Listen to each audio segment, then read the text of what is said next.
KFM.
Georgia Culture Club and a Carly Comedian song. Well, despite the pandemic, it's like everybody's buying Halloween candy.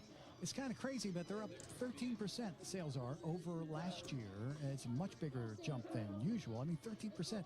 And remember, last year there was no pandemic, right? Sales of Halloween chocolate, more than anything else alone, up to 25% over last year. And, well, what do you think happens to the candy if nobody shows up to your home to trick or treat? Nobody in costumes, no little ones around?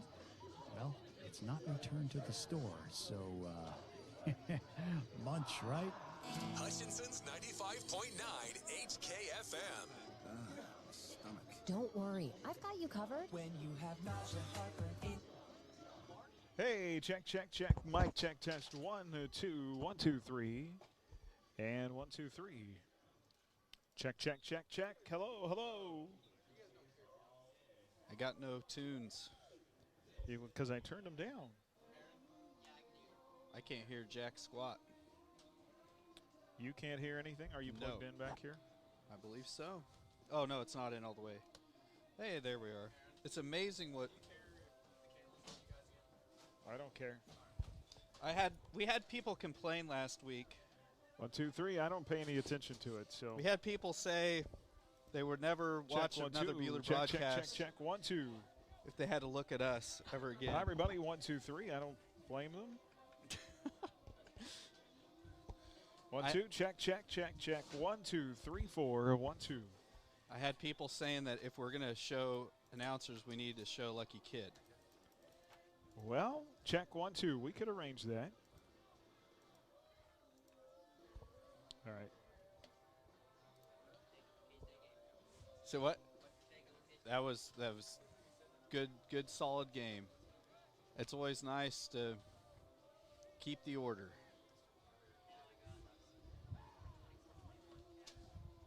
Okay. See, West Virginia, that's just that game scares me just with how. Yep. All right, I'm going to run to the restroom and we'll start. Okay. Here I was all afraid I was going to get left in the dust. 5 or 6 minutes. All right, perfecto. Oh, perfect song.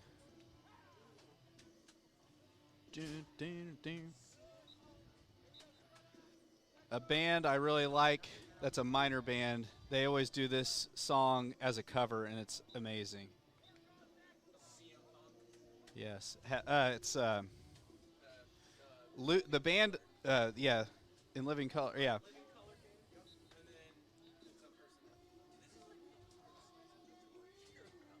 Oh, I'm the cult of personality.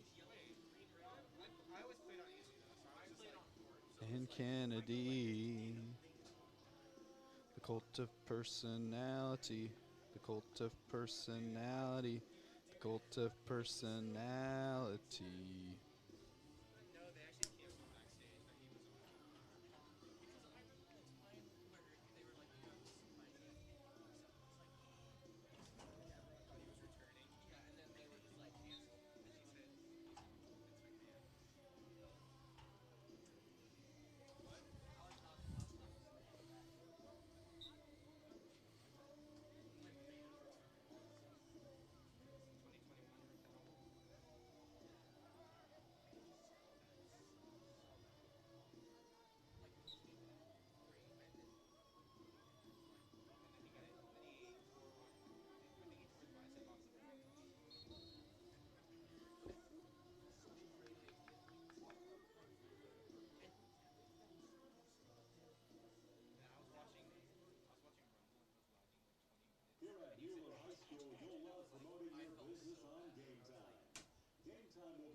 He's eligible.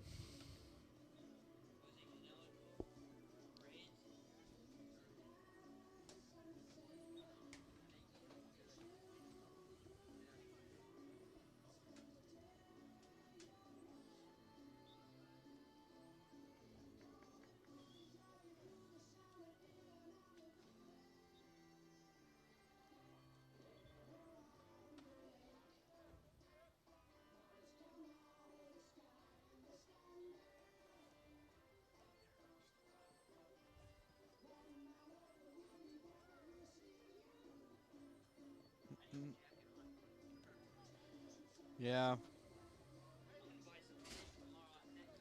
Some what? Fish. Oh, don't make that mistake.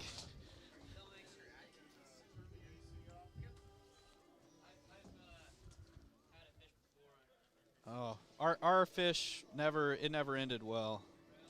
Yeah. We've had bad luck with fish. Yeah. Good luck.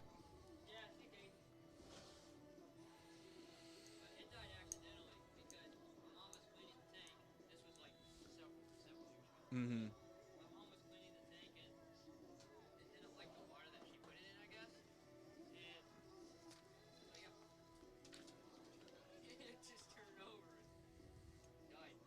Oof. Oof.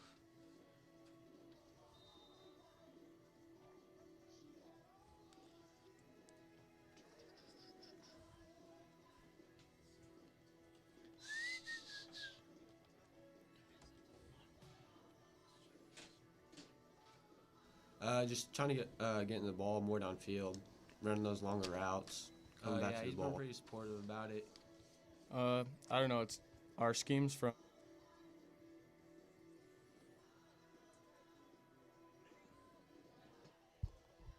Name those people. I just talked. You'd think I'd know because I saw him walk into the station, but I didn't pay attention to who they were.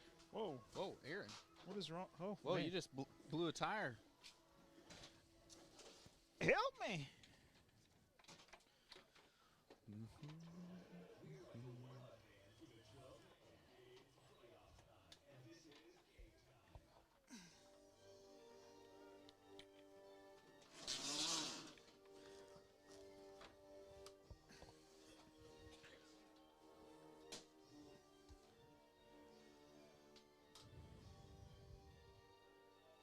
Help me. What is that Ray Stevens song? I don't know. Playing the greatest hits of all time. KWHK Hutchinson, 95.9 HKFM. The following is a presentation of the Ad Astra Sports Network. Stay tuned for exclusive coverage of Bueller Crusader football on Oldies 95.9 HKFM. Crusader football is streaming online at Which one of these is mine? You're probably two, guessing. The Ad Astra radio app. Coming up, the Midway Motors drive to the game as Aaron West and Chris Chang break down tonight's matchup. This chair is Janky. a little bit. If I die, feed Jake.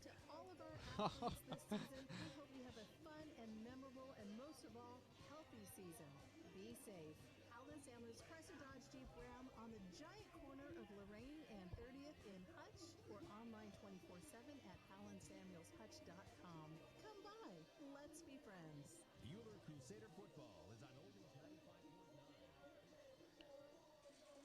Well, a pleasant good evening, everyone, on the eve of the first Halloween full moon in 76 years. Welcome to the opening round of the 4A State Playoffs and Crusader football here on 95.9 HKFM. We're also streaming on YouTube tonight via the Crusader Sports Network, and you can download the Ad Astra Radio app and stream us mobile from anywhere, powered by Next Tech Wireless. Stream tonight's game on your phone, your mobile, and need to stay connected online at nexttechwireless.com. A rematch of the final week of the regular season last week, except we are in Bueller tonight with the Crusaders at 4-3 get set to host the 1-5 Circle T-Birds. Hi, everybody. Aaron West alongside Chris Schenk tonight. I'll be joined by our Crusader Sports Network partners, Colton Hines and Tyler Adams. Coming up, Christopher. Interesting in that you get the same opponent in back-to-back weeks. You've seen film. You've played each other one-on-one on the field. This late in the season, what kind of wrinkles can you throw in to give them a different look tonight? Well, it's one of those games where Circle is obviously going to throw everything but the kitchen sink at us because they have nothing to lose tonight. And, it's a unique scenario, us playing Circle back-to-back games.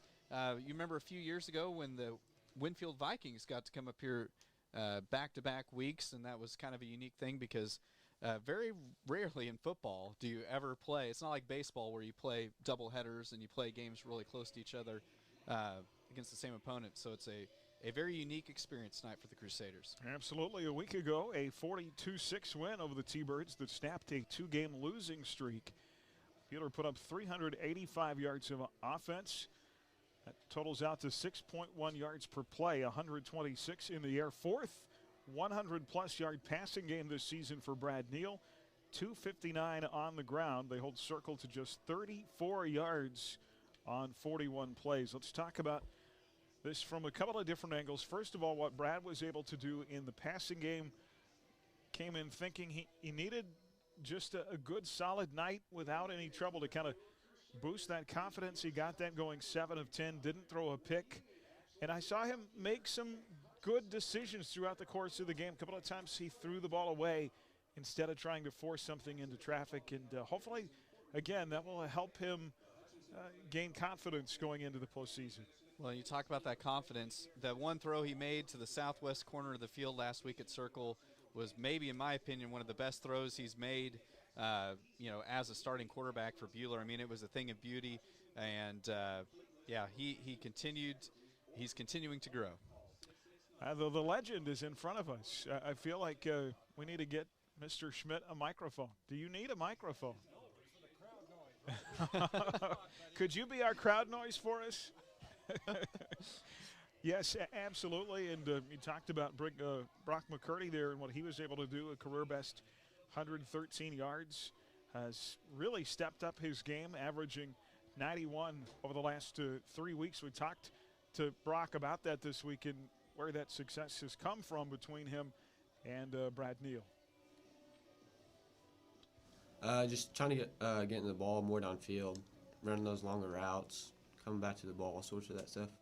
And we've seen that relationship, Chris, grow throughout the season. Some of the slant routes over the middle, he mentioned coming back to the ball. I think that's really helped them in their timing. Oh, it has a ton because good receivers are ones that know once that ball goes up, they've got to go make a play on the ball, and they can't just wait for the ball to come to them. They've got to make things happen, and you've continued to see Brock do that. And one of the things, too, it's as a receiver, it's protecting your quarterback because if you don't go out there and fight for those jump balls, it's going to be picks. And so you have to sometimes know, like, okay, I can't make a chance of catching this, but I better be a good D-back here and bat the ball away. Of course, so much success from his older brother Brigham a year ago. He talked about that relationship and how that's really helped mentor him to where he's at now. He's been pretty supportive about it. Gives me crap every now and then. I just try to follow his footsteps. Only like a good brother should. Sam Elliott, 37 carries, 210 yards, a school record 6 touchdowns for a second time this season. Well, you look at his video game numbers over the last 6 weeks where he's averaging 214 yards a game. Yeah, there's a lot of backs that, I broadcast an 8-man game last night, and there were starting backs for teams that had started the entire year, and they maybe had 300 yards in the entire season. And so, when you're averaging over 200 yards, because, of course, a 100-yard game is the gold standard as a back, and he's just continued to have success. And one of the things, Coach Warner talked about this week is the fact that Circle did not stop Sam last week. So if Sam can have a night like he did last week, it's going to be a good evening for the Crusaders. Obviously, figuring out that offensive line is going to help him. Brian Regier will start again tonight at big tackle in place of Trevor Cooper. As we look at our Man Wyatt and Rice injury update, Brian split time with a freshman last week in Jaden McQueen. I do not believe McQueen will play tonight. He's been a little bit dinged up this week, and so don't expect him to go. On the Circle side, their quarterback, Luke McGinnis, got hurt in the first half at Circle last week. Think he's out tonight, and of course their best running back, Dylan Boer, we talked about that last week, missing with a blown knee. He will not play tonight either. Our injury update brought to you by Man Wyatt and Rice Injury Attorneys. Helping people is their passion, serving their clients with trusted legal advice online at manwyattattorneys.legal. Well, you're talking about the success of Sam and some things. I mentioned the offensive line. Something else that we threw in a little bit more last week was some of the short passing element, which I think as we go forward will help this offense too. There's no doubt about it, and that's because, I mean, the best way to improve a quarterback's confidence and the receiver's confidence for that matter is just having completions, and it's a lot easier to complete a 5-8-yarder than it is a 35-yarder. On the defensive side, I mentioned holding Circle to 34 yards, and they've been tough against the run all season. We'll talk with Coach Coles coming up in our Armored Up segment tonight, but really complimentary of the way his two defensive ends, led by Bo Van Bruggen, who has just been a nightmare to guard here late in the season. He and Dalen Coffey at those defensive end positions have really played well. Yeah, Bo last week, I mean, just he lived in Circle's backfield last week, and Dalen Coffey's a kid that I don't believe at the beginning of the year he was slated to be a defensive end. And, no, he was a linebacker early. And has done a great job stepping into that defensive end spot. And one of the things that's going to help those defensive ends tonight is, potentially, I think James Blick's going to be back tonight. We've missed him the last couple weeks. And so, as an offensive line, if they were having to worry about guys on the interior, then it just makes things that much more free for the DNs. Absolutely. Defensive backs were very aggressive last week, led by Mason Lipford, who leads the team in PBUs since he took over that starting corner position. I liked how aggressive they were at breaking up passes last week, and that will serve them well going forward. We get deeper into the playoffs, you're going to see teams that are going to pass more. So yeah, and you talked about Lipford. I mean, he's just gotten more physical and more confident. He's a kid that hadn't seen really any varsity action until this year, and so it's been neat to see him just continue to develop. And I tell you, Levi Perez is a kid that he really had some nice shots last week. I mean, they both were very aggressive in dealing with what we're going to have some big receivers from Circle again. Tanner Tushton, the Mike linebacker on this team, a junior transfer, leads the team in tackles at 84 now on the season. We talked with Tanner this week about his past in playing 8-man football and the transition to playing 11-man here at Buhler. I don't know. It's kind of been a big change. I come from a small school playing 8-man football, and it's kind of been a bigger change going to 11-man in a big school. And I have good coaches. I'm glad to have them. And they're guiding us through a good season this year. So. Came from Shelby, Montana, where they play 8-man football. And obviously in 8-man, while the field is shorter, it's more wide open. And open field tackling is very important. Yeah, you hit the nail on the head. In an 8-man game, one guy misses an assignment, it's a touchdown. And so, yeah, the good linebackers at the 8-man level can play on any level because they're used to playing sideline to sideline. And he has done just a very seamless transition from 8-man to 11-man. Dustin talked about his position being that Mike linebacker position. Our schemes from Coach Coles has been really helpful on my part. Just they've been really encouraging me to play downhill and just pack a punch when I bring it to the hole and fill my holes pretty well. Well, we'll see if that Black Knight defense can tee up a shutout tonight. They missed it by a late turnover, turned into a Circle touchdown last week. They'd like to get that goose egg on the scoreboard tonight. We'll break down the defense in our Armored Up segment coming up with Coach Coles. Crusader football brought to you in part by HCU Investment and Insurance Services, by Newfelt's Flooring, Mid-Kansas Credit Union, by Ideatech, and by Phoenix Restoration. More of our Midway Motors Drive to the Game coming up here on HKFM and the Crusader Sports Network. Midway Motors Drive to the Game. Visit Midway Motors on 30th Street in Hutchinson or online at midwaymotors.com. Coming up this day in Crusader history as the Midway Motors Drive to the Game continues on HKFM. Game day is a big deal in our house. We don't just go to watch and cheer, we live and breathe it. Our squad is full of passion, snacks, and spirit, and we needed a car that could do more than transport us. It needed to participate with us. Midway Motors helped us find the winning ride from pre-gaming to post-game celebrations and everything in between. Midway Motors, for every mile of life. Find your game day car at midwaymotors.com. Are you tired of extreme partisan politics? Well, so am I. Hi, I'm Garth Strand, and I'm running for Kansas House District 104. With me, you'll get positive, thoughtful, civil, and fair leadership. I'm focused on solutions, not extreme partisan politics. If you're looking for someone who will listen and is open to new ideas, then vote for me. Visit gowithgarth.com or my Facebook page to learn more. Paid for by Garth Strand for Kansas House District 104, Roy Brocksterman, Treasurer. Shoot and score with Hutch Rec Youth Basketball this winter. Hutch Rec's Youth Rec League and our new Central Kansas Basketball League for competitive teams is for 1st through 6th graders with a registration deadline of December 12th. Register online at hutchrec.com or in person at 17 East 1st. Find out more details at hutchrec.com and on Facebook, Instagram, and Twitter. Bueller Crusader football is on Oldies 95.9 HKFM. And back here on our Midway Motors Drive to the Game, tonight's This Day in Crusader History will take you back to October the 30th of 2008. Bueller wrapped up the regular season with a 69-7 win at Haven. Dylan Young had 2 sacks in that game. Bueller went on to be league champs. They would lose just twice in the regular season to Andover Central and Andale. They finished 2008 9-3, lost in the quarterfinals to Topeka Hayden 27-13. Crusaders come in at 4-3 tonight. Under head coach Steve Warner, 28-13 in the playoffs, although Christopher just 3-3 the last 2 years. It's been a while since they made a deep run, I think 2016 in the playoffs when they went to state and lost in the title game to Miege. So a team that, while there's been a ton of success in the past, they're hungry to get deep into the postseason again. Yeah, and it's a fresh season. You know, that's one of the big things that every high school football coach across the state tonight is preaching. It's a whole new season. Everything that you've accomplished or done in the previous part of the season is all done. Everything from this point forward is just, there's no style points. It's just survive and advance. And so, yeah, for the Crusaders, kind of the neat thing, I mean, I really like how the bracket sets up for Bueller. And, you know, on the giant picture side of things, you know, Miege finally, you know, they've been the nemesis of the teams from the West for many years. They look to be finally human this year.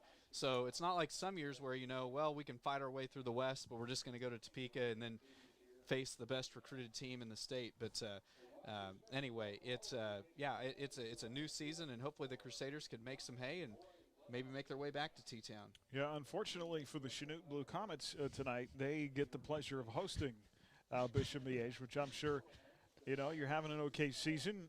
You get to host a playoff game, and you look at the bracket, and you're like, oh, shoot. Yes. Well, and the crazy thing about it, I mean, Miege is going to be on the road probably for quite a bit of the playoffs, and so Miege is going to be kind of on a tour of shutting down 4As possibly in the East, but who knows, maybe tonight is the night of the Comets, Aaron. Maybe some of your Southeast Kansas friends can get her done. We will see a little comet dust there, a little magic can pull it off. Circle, talk about their playoff history. They have not won a playoff game since 1980. They are just 2-9 all time. They beat Eureka, their last playoff win in 1980. So you mentioned they're going for broke. Got nothing to lose. They have absolutely nothing to lose, and so it's one of those nights where, you know, Bueller's going to have to show up right out the gate. You do not want to give these guys any sort of a feeling of this might be a special night for them. But you mentioned their last playoff game being in 1980. I'm going to be able to talk like the youngster. I know I was not alive in 1980.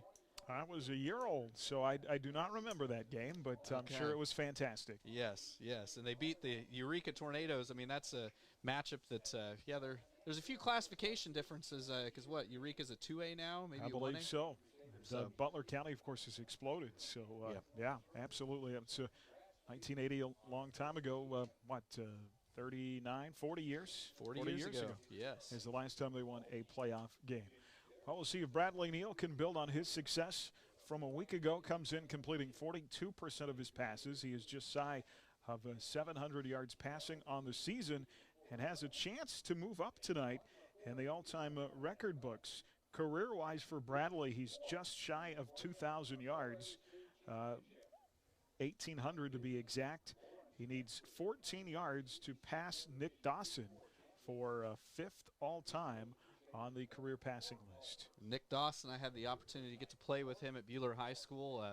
One of probably the best quarterbacks I ever played with, and he has a neat story. He was recruited out of Buehler High School to go to Garden City to be the long snapper. They weren't even recruiting him to be a quarterback, and then due to injury and another kid transferring out, he ended up being the starting quarterback at Garden City and had a great career there. And if I'm correct, probably people are going to text me if I'm wrong, but I believe he works for ESPN now, so he's doing well.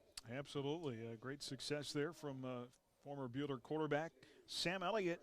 Just shy of 2,300 yards rushing in his career now, 12th all-time on the list. And, of course, he'll come back as a junior next year, and I very much expect him to be high up in the final all-time rankings with the Buehler great running backs. Crusader football tonight brought to you in part by Jackson Meat, by Rise Up Reno Prevention Network, The Medicine Shop, by Wade Patton Insurance, and by Rott's Tire and Service. Time for our Harvard Up segment with Coach Coles tonight. Brought to you by HCU Investment and Insurance Services. Just like a good defensive game plan is key to protecting the lead on the field, HCU knows the importance of protecting your future financially. Call Monty Cross at 669-0177.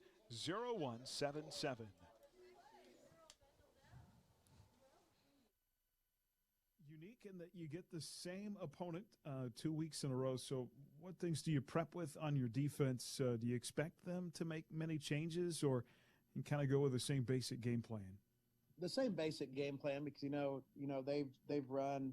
We had film breakdown from before, and they tended to be fairly consistent with what they do. So using the same basic game plan, but we also expect them to take some of the things they found some success with and highlight those, and then also some things that maybe play off of those. They seem to attack outside early in the game, so we figure they're going to probably go there because that makes sense, and then also run some different things to counter off of those little successes that might give us trouble. So same basic game plan, but at the same time we know that they're going to change things up and they're going to bring some different things. So working on fundamentals, just like always, to be able to combat any of those changes they might make. Yeah, sure. A couple of areas from last week to highlight. Your defensive line played really well. I thought they had pressure on the quarterback most of the night, and, of course, that makes the rest of your defense that much more successful. Oh, without a doubt. Yeah, if we can get pressure, and I agree, our defensive ends especially probably had two of their better games. Bo, really stepped up. He's been playing really well the last few weeks anyway and been a leader on the defense, but I thought he had one of his better games. Dalen corrected some things coming out of the Wellington game and stepped up and made some of those adjustments, which is what we want from the kids. They both played fast, and that definitely helped. And allowed us to run free a little bit more at linebacker, and then helped the secondary when you can get a pass rush. Yeah, secondary was another place I noted. I liked how physical they were in the game on Friday. Right, I would agree. It's something that we work on a lot. Obviously we work on coverage skills and have been all year, and we feel like we're getting better there. But also their physicality in the running game, and then also on the back end when passes are completed or ball goes in the air, to be physical and go get the ball, and if they do happen to catch it, then to make sure that we make sure tackles. So yeah, I was happy with the way the DBs progressed last week. Yeah, that physicality turning into a couple of interceptions, which is good to see. If you're just to kind of, here we are, a little reset, if you will, into the playoffs, and every game could be your last one. If you're to evaluate your defense, just where they're at and what you guys are working on. Oh, well, I think we've improved. Most weeks we've taken a step up. We definitely have some areas that we are much better now than we were 3 or 4 weeks ago. The secondary, for one, like I said, I'm really happy with our defensive line play, our defensive end play especially. Linebackers have been solid. We definitely could still improve in every one of those areas. So we always look at it that we're never going to be perfect. We're never at that A+ range. But I definitely think we've improved. And while we still have some places to go, we've got good things to build off of. All right, Coach, looking forward to it. Best of luck on the field. Thanks for your time. All right, thank you very much. It's Coach Coles in our Armored Up segment tonight. We're back with more of our pregame right after this. The Midway Motors Drive to the Game continues after this. Still to come, we'll take you around the league with a look at other action in the AVCTL. And Chris Shank brings you tonight's keys to the game. The Midway Motors Drive to the Game on HKFM. Rise Up Reno and Andy Addis want to remind you that your contribution to our community is important. So being a part of a community means making choices not just for yourself, but for your friends, your family, and the people all around you. The person that you are today is valuable. Don't let that be diminished by drugs or habits or things that diminish you, because we need all of you. How will you rise up? Rise up, Reno. Hey, sports fans. All great teams include a great defensive strategy. That's what insurance is all about. Strategy to defend you, your family, and your possessions. This is Jordan Fee. I'm proud to help our clients plan their strategy of protection through the broad range of services we offer at Fee Insurance Group. Call to find out how we can protect your health, life, property, business, and even your retirement savings. Since 1883, we've been here to stand between you and risk. Visit feeinsurancegroup.com, your local trusted choice agent. Bueller Crusader football is on Oldies 95.9 HKFM.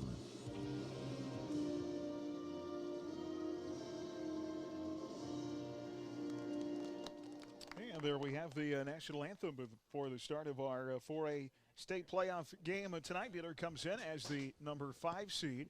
In the 4A West at 4-3, they take on the 12th seed Circle T-Birds at 1-5. A quick look at other playoff action tonight in the 4A West. Of course, top seed McPherson played last night, and they beat Abilene 78-14.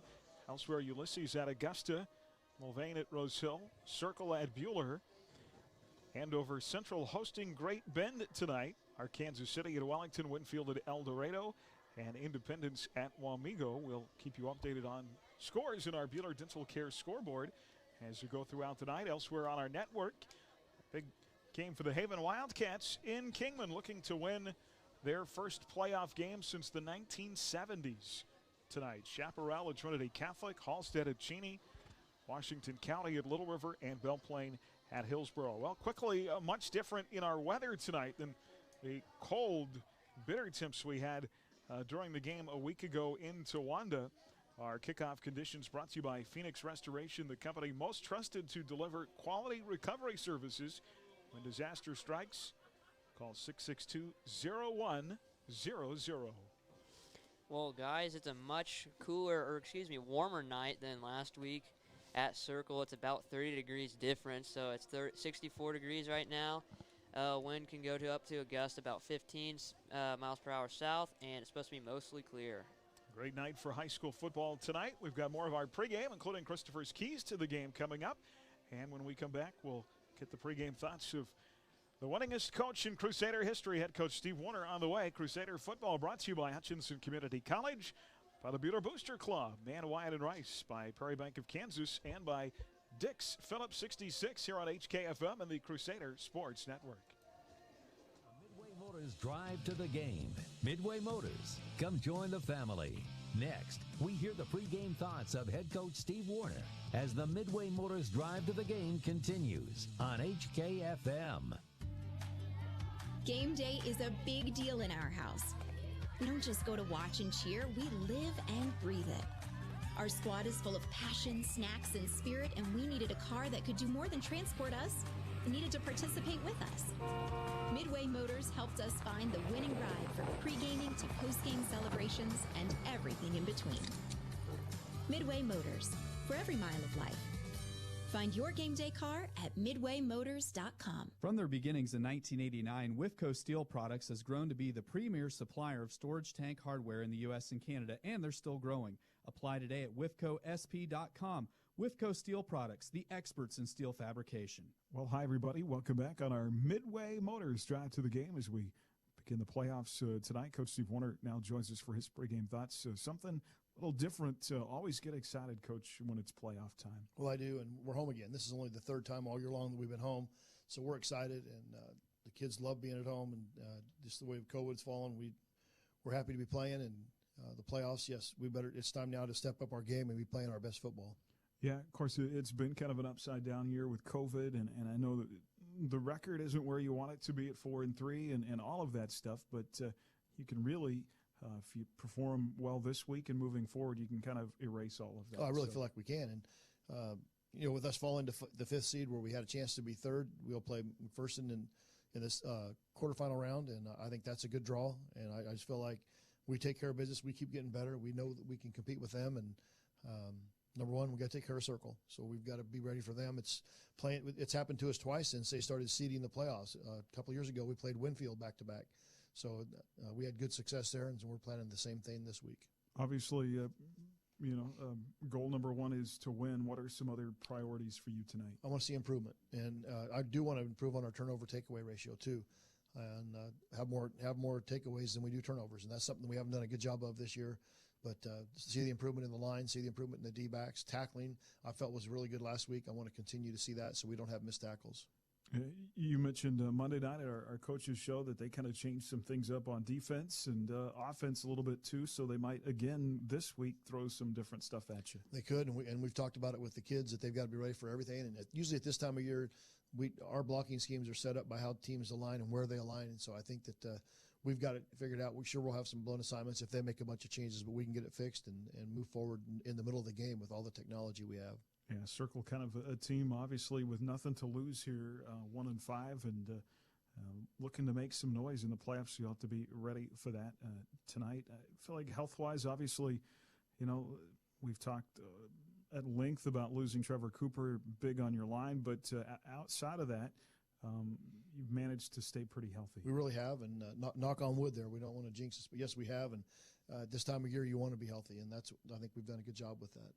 Well, be interesting to watch tonight. You talked about the aggressiveness and the better play. I love the more aggressive nature of your D-backs last week, and maybe along with that line play, they're one of the keys here in the postseason. I think it is, especially like you said, postseason, because the confidence that they bring, trying to be able to go break on a ball. And another thing with this game, we've been on the kids. Let's get on them early and jump all over them. And I feel like they're 1-6 and they're going to fold. If we can get on them, you let them hang around like we did Wellington. I hate to keep bringing that up, but if we let them hang around, then it's going to be a game at the end. Let's just jump all over them and have fun from the very beginning and get everybody in the game. Coach may have mentioned he's not going to get over that for a while. May not get over that Wellington loss for quite some time.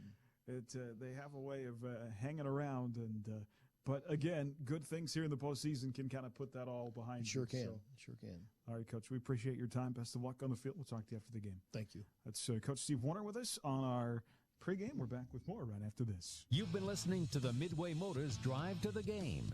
Join head coach Steve Warner for the Crusader Coaches Show, Monday nights at 6:30. The first half kickoff is coming up next. You're listening to Bueller Crusader Football on HKFM. The veterinarians and staff at Abilene Animal Hospital would like to wish Coach Warner and the Bueller Crusaders a healthy and successful season. The same level of hard work, dedication, and commitment to excel on the field is what we do at Abilene Animal Hospital. We continue to invest in new diagnostics and technology to make every effort to give you and your pet the best care possible. Go Crusaders! Bueller Crusader Football is on Oldies 95.9 HKFM. Well, back here in our Midway Motors Drive to the Game on HKFM. Christopher, you were saying the record for most points scored in a playoff game. You got to go back to what I remember as the Snow Bowl at Colby back in 2005. Is that right? 2009. 2009. Yes, 65-19. The Crusaders won the bi-district championship that cold night. And it's that's the thing. I feel bad, though. I don't want to jinx us talking about the most points we've ever scored in a playoff game, because I really feel like this game could go one of two ways.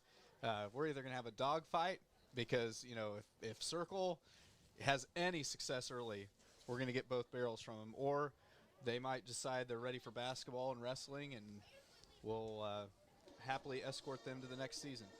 Not wrestling. They are not good at wrestling. Said I remembered the snowball. I did not say I remembered what year it was. So I do know this. Bueller has won a playoff game every year for 11 years straight, going back to 2008. I'd like to keep that streak alive tonight as our co-captains. Tonight, Bradley Neal and Sam Elliott. are at midfield.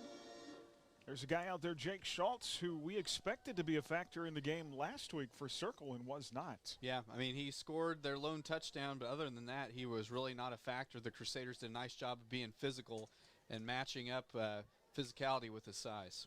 We expect Cooper Chadwell to be the starting quarterback again tonight for Circle, and he really struggled when he came in the game. Bueller did a great job of really getting him out of his comfort zone and getting pressure in the backfield. So. Yeah, they kept him moving, and, with a new quarterback, you do not want him to be comfortable, and Bueller did a great job of just keeping him guessing where the pressure was coming from. Bueller in their white pants, maroon tops with the white lettering, maroon helmets tonight, all white uniforms, blue lettering, and blue helmets for the visiting Circle Thunderbirds as we open the 4A state playoffs here tonight on 95.9 HKFM, KWHK Hutchinson. Coin toss being done at the Big B at midfield here at Crusaders Stadium. Bueller has won the toss, and they will defer until the second half. So we'll see the T-Birds on offense against the Black Knights first, Christopher. And let's talk about some keys to the game. All right. Third most important key to the game. Seniors, it could be potentially their last home game ever as a Crusader, so you want to play like it's your last game on this field. Number 2, the offensive line's got to continue to gel. We're going to see 3 different defensive fronts, a 4-3, 4-4, 5-3 from Circle. So, Brian Regier did a great job along with Jaden McQueen stepping in last week on that O-line, and we just got to continue to see those guys, Brian Regier, get better. And finally, the last thing, a fast start. I cannot tell you how important a fast start tonight. I really feel like that will dictate how this game goes. If the Crusaders can get Circle down by a couple scores, they'll think, here we go again. And that's exactly what the Crusaders need to do this evening. Bueller's 4-3 defense. James Blick and Jared Christensen, the tackles. Bo Van Bruggen, Dalen Coffey are the defensive ends. The linebackers, Sam Elliott, Colin Rowland, and Tanner Tustin. Cameron Campbell and Levi Perez, the safeties. The corners, Deontay Campbell and Mason Lipford. We'll see several other individuals mixed into that lineup as well tonight. Matthew Eddy's got a lot of play the last few weeks at linebacker. And, of course, we'll see Brock McCurdy in the secondary as well tonight. Cody Weiscarver will set the ball at the 40, kicking toward the north end zone as we get underway. And very sparse crowd with the COVID regulations in place. Much quieter in the stadium than we're used to tonight. Here's the kick from Weiscarver. Angles near side to the 20. It's going to be taken there by Ty Smith, and he's going to be upended shy of the 25 of the 24. He ran into a brick wall right at that 24-yard line. It was Tanner Tushin. Great special teams tackles. He just dropped in the instant he hit him. Got some cheers from the crowd here, and so a good start on special teams. So we'll see if the Crusader Black Knights can slam the door early here on the T-Birds. Take away that touchdown pass from Chadwell to Schultz last week, and they had almost no offense in the game. They will put Cooper Chadwell out of the gun with a low snap. He's going to run it on first down, and forward progress of 2 yards to the 26. Boy, if you're going to run your quarterback right at the interior of that Black Knight defense, that is some tough running. Yeah, Bueller does such a good job defending the interior. And, great start for the Crusaders. They hold him to just a 2-yard carry. Ty Smith takes over at tailback for the injured Dylan Boer. We'll see Jake Brown, Lucas Rogers, and Jake Schultz tonight as receivers. Here's Chadwell, hands it off on second down, and no room to the left side for Ty Smith. No gain on the play at the 26, and already a third down and long. Bueller on the season, their opponents averaging a third down completion about 41% of the time. So we talk about this every week, the importance of getting off the field on third down. Yeah, the big situation here is it would really be a great way to start this game if they can force a 3 and out right out the gate. They're going to put Chadwell, the sophomore, 6'1", 160 out of the gun. 2 receivers left. Now a man in motion. So trips right. 1 receiver left. Here's Chadwell with pressure. Throws over the middle. Schultz might have got away with a push-off there. Pass too far out in front of him. And incomplete. Cameron Campbell on the coverage, and it'll be 4th down. Yeah, Campbell did a nice job of just being in his way that time. And you mentioned it, Schultz kind of pushed off, but no call there. It's tough to get offensive pass interference called in high school. Well, it was still good coverage by Campbell no matter what. So even if it was a good throw, it may have been broken up. Out of the slot, Schultz running up the hash marks, trying to catch the ball near the 40. Incomplete. And the T-Birds will have to punt away here on 4th down as they just do get the ball away. Low line drive kick bounces near midfield off the foot of Jake Schultz. And it'll roll out of bounds in Buhler territory near the 43-yard line. Well, 6 touchdowns for Sam Elliott, 21 on the season, just shy of 1,400 yards rushing, and comes in averaging almost a first down every time he touches the ball. He's tied the school record twice for rushing touchdowns in a game. I'm sure Sam, one of his personal goals will be to try to break that at some point this year or next. So Buhler from their own 43, 1st and 10. They'll start in the eye with a wing back right. That is Dalen Coffey. He'll go in motion. Brad to throw over the middle on 1st down. And a big collision.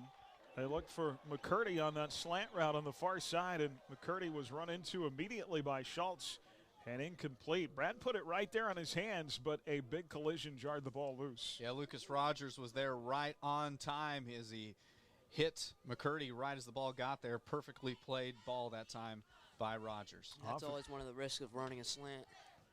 2nd down and 10 at the 43. Clock stopped with the incompletion. Buhler from the right hash mark, 14 on the play clock as they come to the line of scrimmage.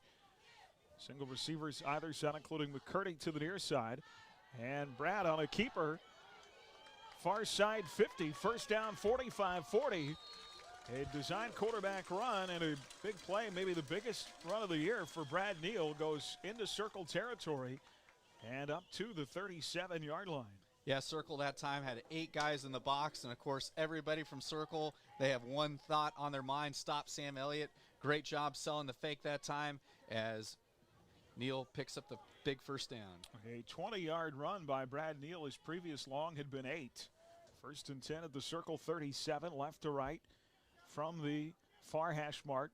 Van Bruggen, the tight end, lined up on the right side. Here's a handoff. Elliott, first carry of the game, 35-30.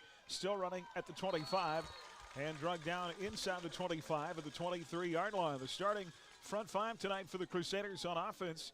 The quick side, Jackson Childs and Gabe Barnes. Corey Gilbert at center. The big side, Jared Christensen and Brian Regier. And that sets up another Buhler first down at the 23-yard line. Yeah, Buhler hasn't even had a 3rd down tonight because they've been moving the ball so well. 2 first downs on this series, and now we have a whistle to stop play with 9:53 to go in the first and no score. We'll see Sam along with Colin Rowland in that backfield tonight. McCurdy, Coffey, we mentioned them, along with Van Bruggen, Henderson, and a host of others at receiver. Here's Brad out of the gun, 0 for 1 of the passing game. They'll put Campbell in motion on the sweep. They hand it off to him. Far side at the 20. Sidesteps 2 tacklers at the 15 and down inside the 10-yard line. And a nice run on the jet sweep to the far side by Cameron Campbell. Well, the thing I'm loving about the play calling right now, we've had 4 different downs and 4 different guys have touched the football tonight. Well, Sam has only gotten it like once, right? So the variety is great, knowing that Circle's on their heels. And Campbell got just enough, 10 yards for a first down, move the chains again. Buhler in the red zone inside the 15 at the 11. Here's the pitch near side. Nice cutback by Elliott. Breaks out of a tackle. He is just amazing at being able to stay on his feet in what should have maybe been no gain. Works forward progress all the way up to the 6-yard line. Yeah, Garrick Wright had him stopped at the line of scrimmage, but Sam just, and Wright is a big fella. I mean, he's 220, 6'2", and Sam just broke right out of his tackle and fought his way forward for 5 yards that he had to earn the hard way. 2nd down and 5. They'll mark it at the 7. Buhler toward the north end zone here with Brad out of the gun. 2 receivers far side, facing Lipford alone to the near side. And play action. Pass far side complete. At the goal line into the end zone. Touchdown, Crusaders! On the 7-yard pass to Dalen Coffey. And just a run-pass option situation that time, set up by Neal having that nice scamper earlier, so the defenders had to bite on that. He did a great job slinging it out there, and a great catch by Coffey. And we just continue to work so many different guys into this game. That's been a lot of fun to watch. Dalen Coffey gets the start at that slot back position, his first touchdown catch of the year. That'll be the third throw of the year for Brad Neal, who will now be the holder. His younger brother Jeff boots it through. The PAT is good. 8:34 now to play in the first quarter. Buhler on top first in their first series, 7-0 here on HKFM and the Crusader Sports Network. Your experts in design and installation of carpet, tile, wood, and vinyl floor covering. Proudly sponsoring Buhler High School activities, Newfeld's Flooring in downtown Buhler. Erickson Custom Building has a great plan and a budget suited for your needs. Whether it's a new build, a remodel of a kitchen, interior, exterior, or an insurance restoration project, Erickson Custom Building provides quality craftsmanship and superior customer service. We stand behind our work and have lasting relationships with vendors, suppliers, and most importantly, with you, the customer. Erickson Custom Building, proud to support all high school activities. Call 620-585-2816 or visit EricksonCustomBLDG.com. Buhler Crusader football is on Oldies 95.9 HKFM. 5 plays, 57 yards, and the scoring drive, a 6-yard touchdown pass to Dalen Coffey.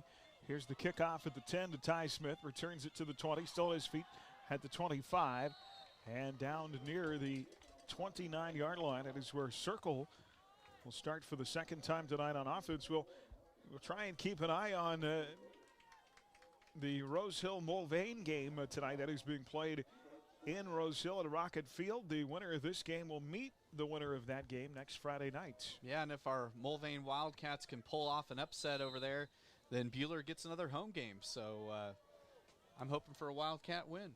T-Birds from their own 29, and they flag out some movement up front at the snap. Yeah, they didn't have about every wideout from Circle wasn't set at the snap of the football, so that'll move him back 5. First penalty of the night. Buhler didn't get too much into the little details last week, but just the one penalty. The good news there. The not so good news was the 3 turnovers, and I know that turnover ratio has been lopsided all year, and that's something that Coach really wants to correct. Yeah, if you can have a good, clean game with very few turnovers, very few penalties, everybody feels better, and so far the Crusaders are hitting on all cylinders on that first scoring drive. It appears here they've picked up the penalty. No flag. Wow. I don't know what I'm sure Buhler didn't decline it, so I don't know. They never signaled anything. So it'll be 1st and 10 again at the 29 and a straight ahead run in the power game. And Ty Smith, not the ball carrier this time. It is Daniel Stovall, a senior backup, 5'11", 175, who runs it across the 30 to the 32-yard line and picks up 3 yards on first down. And that's Circle's biggest play of the game so far tonight. Nice stop that time by Christensen. 7:59 to play in the first in a 7-0 Buhler game. It'll be 2nd down and 7 from the 32. Circle going right to left. As Chadwell marks out the count, looking to throw, pressured, and throws short of Jake Schultz. So hard to get timing down in the passing game when you've got so many maroon helmets in your face. Well, you hit the nail on the head. Bo Van Bruggen was right there kind of rattling his cage, and you could see Tyler, he got rid of that football before his receiver was anywhere even near it. Well, his feet wasn't even set because Bo was already there in his face. So it'll be 3rd down again. Circle missed on a 3rd down try on their first drive. Buhler opponents converting, as we mentioned, 41% of their 3rd downs this year. Here's Chadwell out of the gun with 2 receivers to the far side and a run straight ahead. Interesting play call there on 3rd down and long. It doesn't go for much. Stovall again, and maybe got a yard. Let's give him forward progress to the 33, and it'll be 4th down. Well, I think Circle maybe in this situation, if they throw an incompletion, the clock stops, they might have just ran the football there to just try to burn some clock here. So 0 for 2 on 3rd down. Logan Clothier in his 4th season as head coach, coming into this game at 4-29. And they will punt it away. That is Big Schultz again. A high kick, bounces at the Buhler 40. It is loose, picked up, far side return. Matthew Eddy really had to work that time. the ball kind of took a weird bounce that he wasn't ready for, but he was able to field it and still make something out of nothing because he had a couple T-birds in his face pretty much right after he scooped it up. He's able to get it back to the 34-yard line. So still good field position here with 6:58 to play in the first. And Circle has punted twice. Bueller up a touchdown, 7-0. Brad Neal will be under center with a single back set. They'll put McCurdy in motion in the sweep on first down. Hand it off. Here is Elliott up the middle. Forward progress across the 35 to the 36. And a very workmanlike 2 yards on that play for Sam Elliott. Yeah, Bonner Jeffries came through and made the stop for Circle. He kind of came flying in, but that's the thing about Sam. What looks like, it's a pretty routine, mundane play, he still gained 2 yards. Clock running, 6:31 to play here in the first. Bueller to the line with 20 on the play clock. They'll go with a wing back to the far side here on second down. Elliott to the far side at the 40. And forward progress to the 41-yard line. This will be the first third down try of the game for the Crusaders. They come into this game.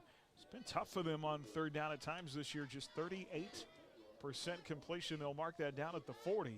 So they're looking at third down and 5.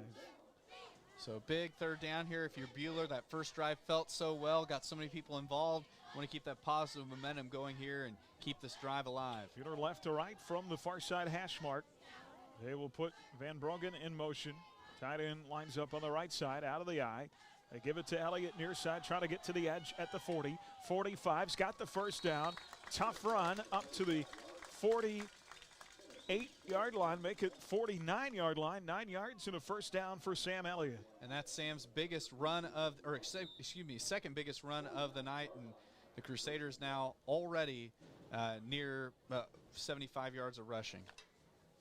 So they'll move the chains. Bueller 1 for 1 on third downs from the right hash mark of the 49-yard line. Trips in a bunch formation to the right side. Here's Neal under center. Back to the ground game, and Elliott. Right side run, tripped up across the T-Bird 45, and he stumbles forward to the 42-yard line. So 7 yards on a right side run by Sam on first down. Yeah, Sam continues to just keep those knees and legs a-churning, and it's paying dividends, Tyler. Well, he absolutely exploded from the line after the snap. Ryan Henderson checks in at wide receiver here. He'll line up as a second tight end, actually, here on second down and 1. Single back is Elliott in the backfield. Brad to throw over the middle, caught by Hendo. Ryan's got it at the 40, first down again, and drags a tackler with him up to the 38-yard line. So a gain of 4, and that'll move the chains in the first catch of the night, 7th of the season for senior Ryan Henderson. Just a nice look that time. Neal did a great job of just dumping it off on the tight end dump, and Henderson caught the ball in traffic and fought his way upfield for a couple more yards. Well, now I see that Blake Ellis and Corey Gilbert are switching in and out in the center job. So first and 10 at the 38. Gilbert rotates in. Blake Ellis, the sophomore, with a snap there at center. The I formation on first down. Play action. Brad to throw near side, looking for McCurdy. Oh, he almost made a beautiful catch.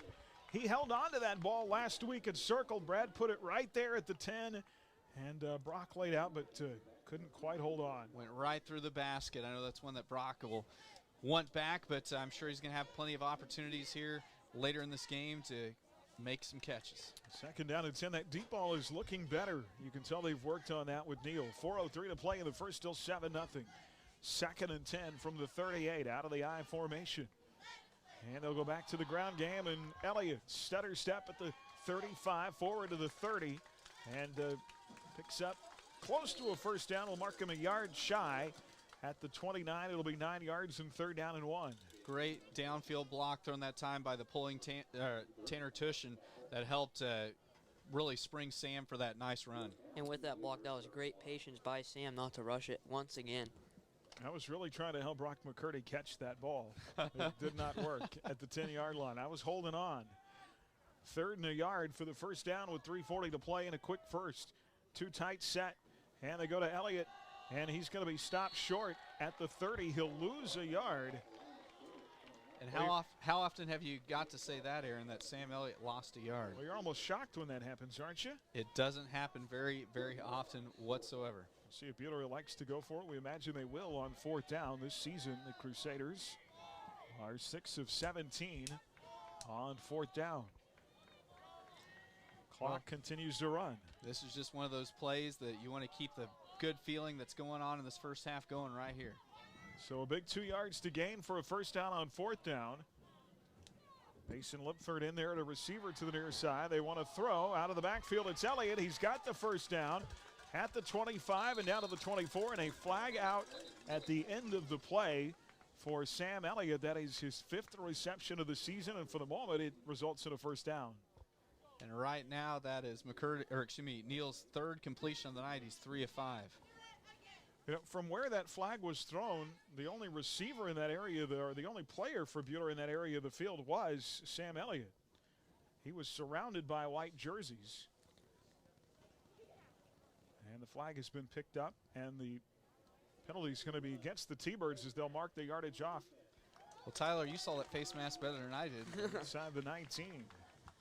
I didn't see it. Was it one of the T-Birds just reach in on Elliott, or? Yeah, well, since there was a clump, that Sam would have broken free a little bit more, but there was a face mask. So the penalty against the T-Birds, Bueller opponents this year, averaging nearly 6 penalties a game. 1st and 10 in the red zone at the 19. And Bruggen lined up on the right side at tight end out of the I formation. Here is Elliott. Right side run to the 15.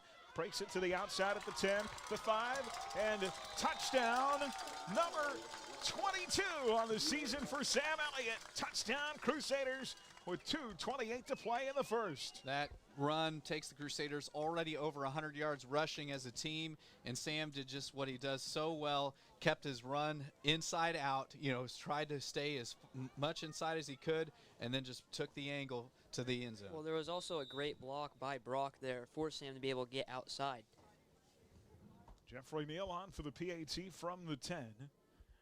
Out of the hold of his older brother Brad. There is the kick off the right foot, and it is good. 2:28 to play in quarter number 1. Bueller 2 for 2 on first quarter drives, leading 14-0 on HKFM and the Crusaders Sports Network.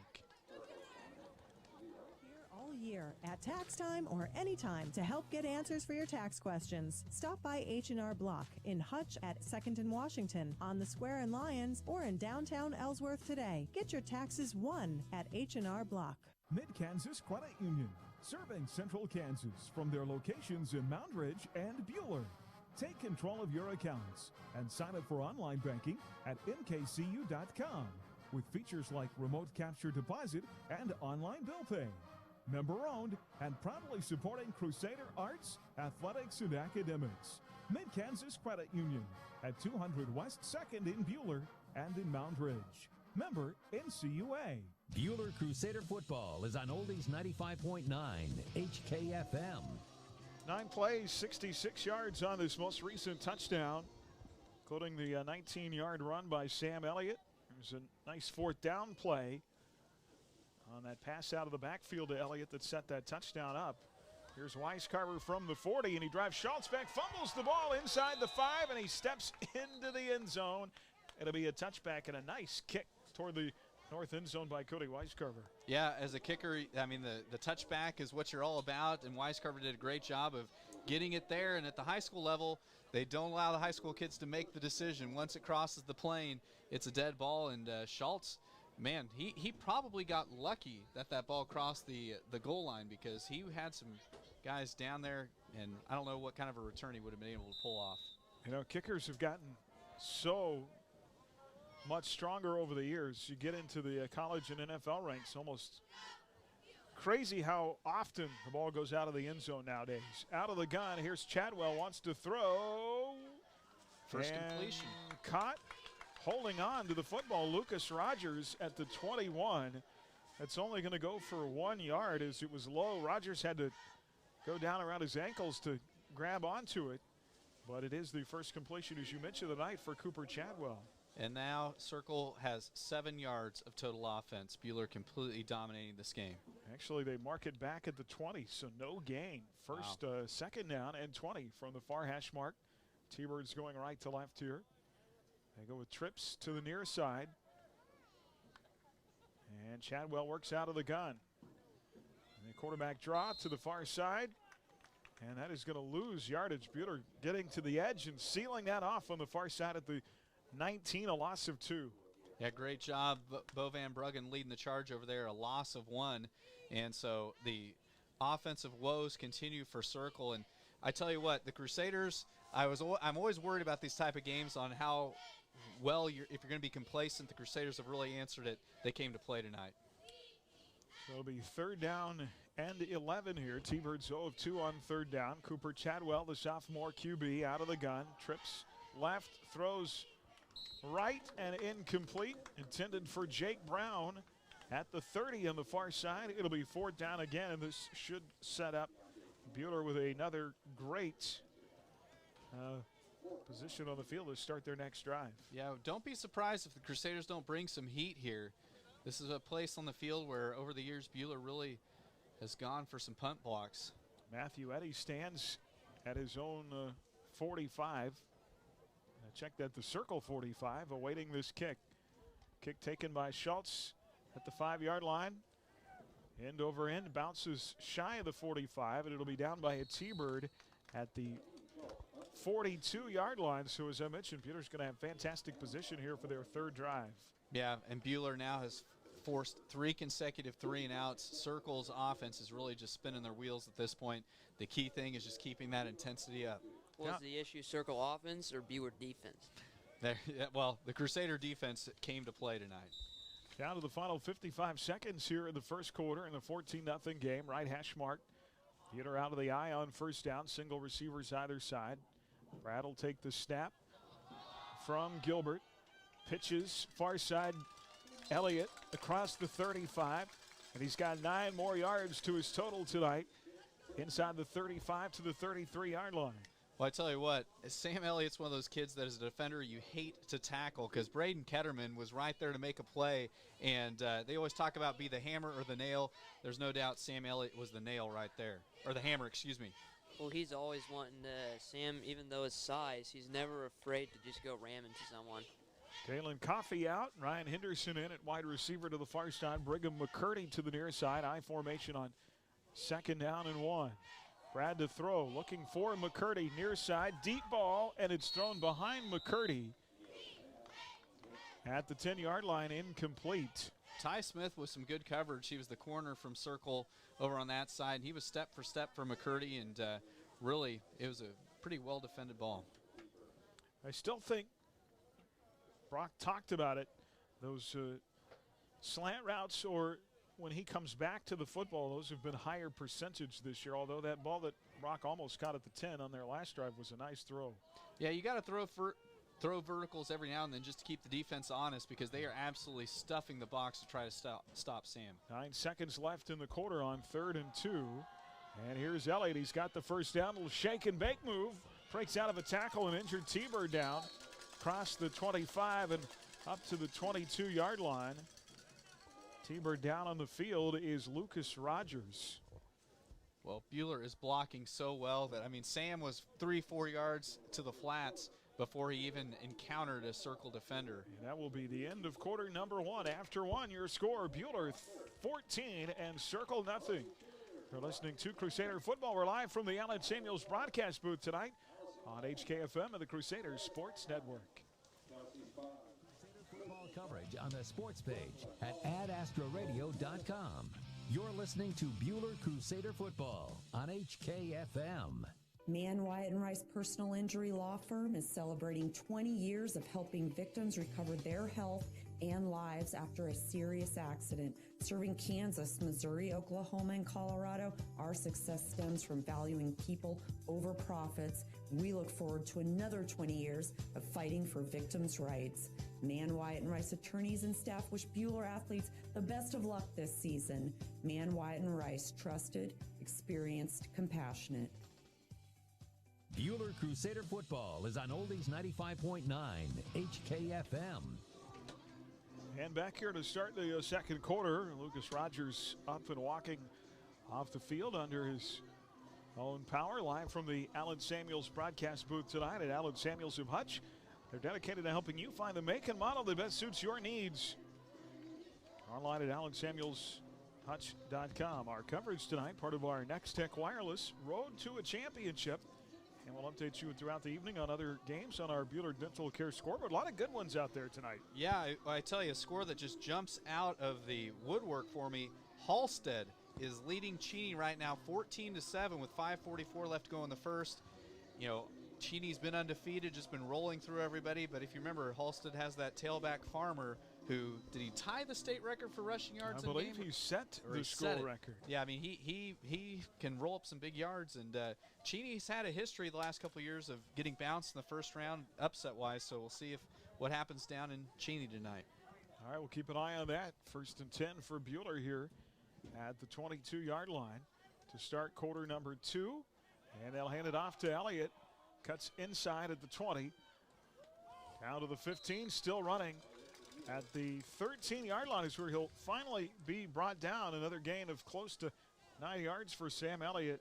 Talk again, Christopher, about what makes him so hard to bring to the turf. Well, Sam it's interesting. Different runs are different for him. You know, some runs he has where he just powers. Sometimes he's a power back. Sometimes he's just a slasher. And that time, I mean, he came to a complete stop. The defender got caught flat-footed, and he got the first down. It'll be 1st and 10 in the red zone here for the Crusaders. They'll line up with a single back, 2 tight set on 1st down. Elliott at the 5, stumbling his way inside the 5-yard line.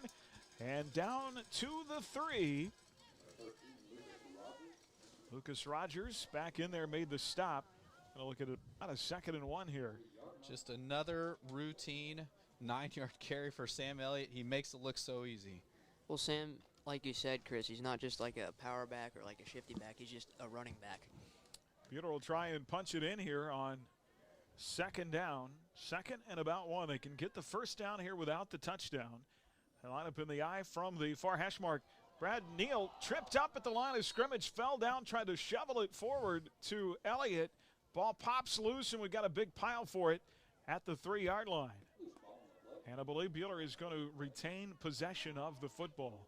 Yeah, the Crusaders get lucky that time as, you know, and it looked like, and sometimes this happens to quarterbacks, as they pull back from the center, just their feet gets caught up on the feet of the center, and that looks like exactly what happened to Neal that time. Brad tried to toss it forward to his running back, and it went off Sam's fingertips.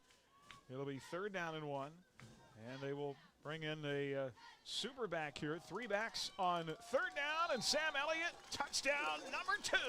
10-11 to go in the 2nd. Bueller with their 3rd score of the night. A 3-yard run by Sam Elliott. Great run just up the gut for Sam Elliott. Nice job blocking. You mentioned they brought in the super back, Coffee, and a nice job by Rowland in there as well. 10-11 to go in the 2nd. Bueller already with 3 touchdowns tonight. This is a 3-yard run by Sam. Jeff Neal from the 10.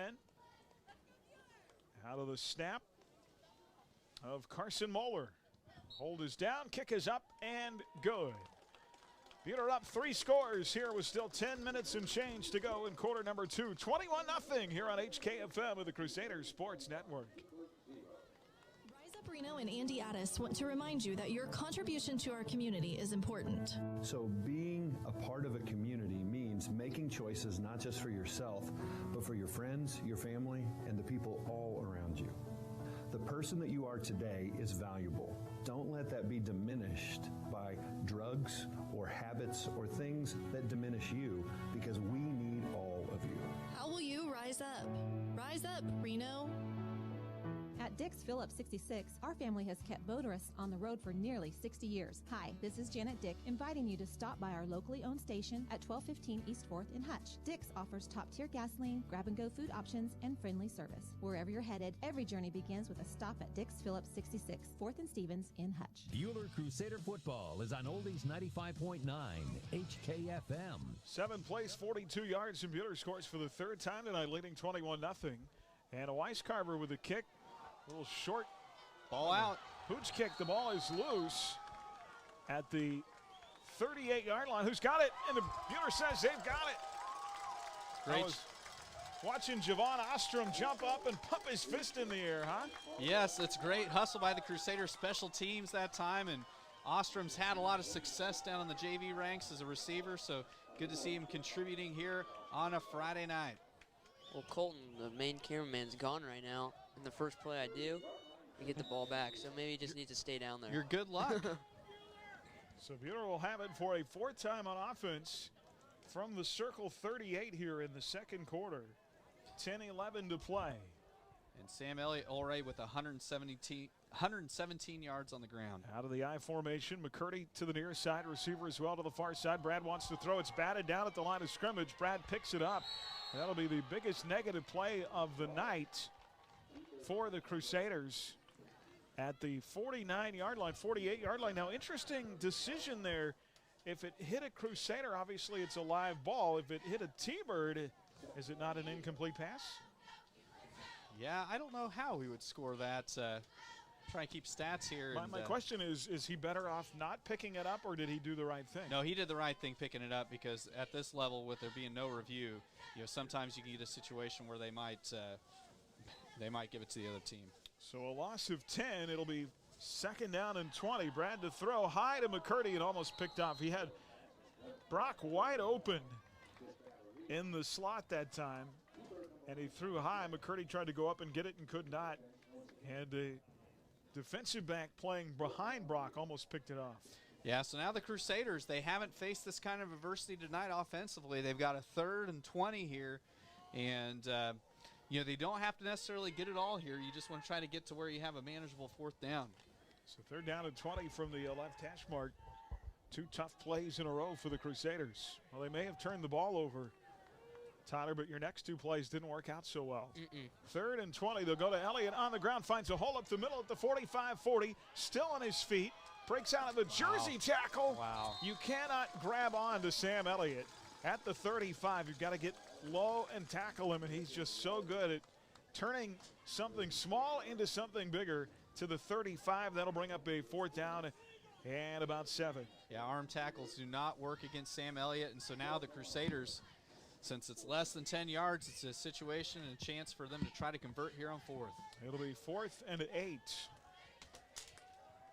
So they pick up about 12 on that run by Elliott out of the eye. On 4th down, Neal to throw, has time, looking, receiver caught. That is Coffey, and we'll see where he gets out of bounds. Caught it near the 25. It's enough for a 1st down. Great back-to-back plays after 2 negative plays, Christopher. Great execution on the run, and then the throw on the near side to Dalen Coffey. Yeah, 2nd reception of the night for Coffey, and the Crusaders doing just enough. Coffey broke the route just where he was supposed to be, right beyond the line to gain, and he caught it. And a great pitch and catch there for the Crusaders. Goes out of bounds at the 23-yard line. Buhler now 2 for 2 on 4th downs. And we're going to have a timeout here with 8:38 to play in the second. Timeout on the field. Buhler leading 21-0 here at home on this opening night of the playoffs on HKFM and the Crusaders Sports Network. Tired of extreme partisan politics? Well, so am I. Hi, I'm Garth Strand, and I'm running for Kansas House District 104. With me, you'll get positive, thoughtful, civil, and fair leadership. I'm focused on solutions, not extreme partisan politics. If you're looking for someone who will listen and is open to new ideas, then vote for me. Visit gowithgarth.com or my Facebook page to learn more. Paid for by Garth Strand for Kansas House District 104, Roy Brocksterman, Treasurer. First National Bank is a proud sponsor of local high school sports. We have an experienced staff prepared to provide you with a variety of banking solutions. Please visit our website, fnbhutch.bank. That's fnbhutch.bank for more information. First National Bank of Hutchinson, we're first for you. Visit one of the First's 5 convenient locations in Hutchinson, including inside Dillon's Marketplace. First National Bank of Hutchinson, member FDIC. Buhler Crusader football is on Oldies 95.9 HKFM. Well, this opening round of the 4A state playoffs, part of our Next Tech Wireless road to a championship tonight. You're mobile and need to stay connected.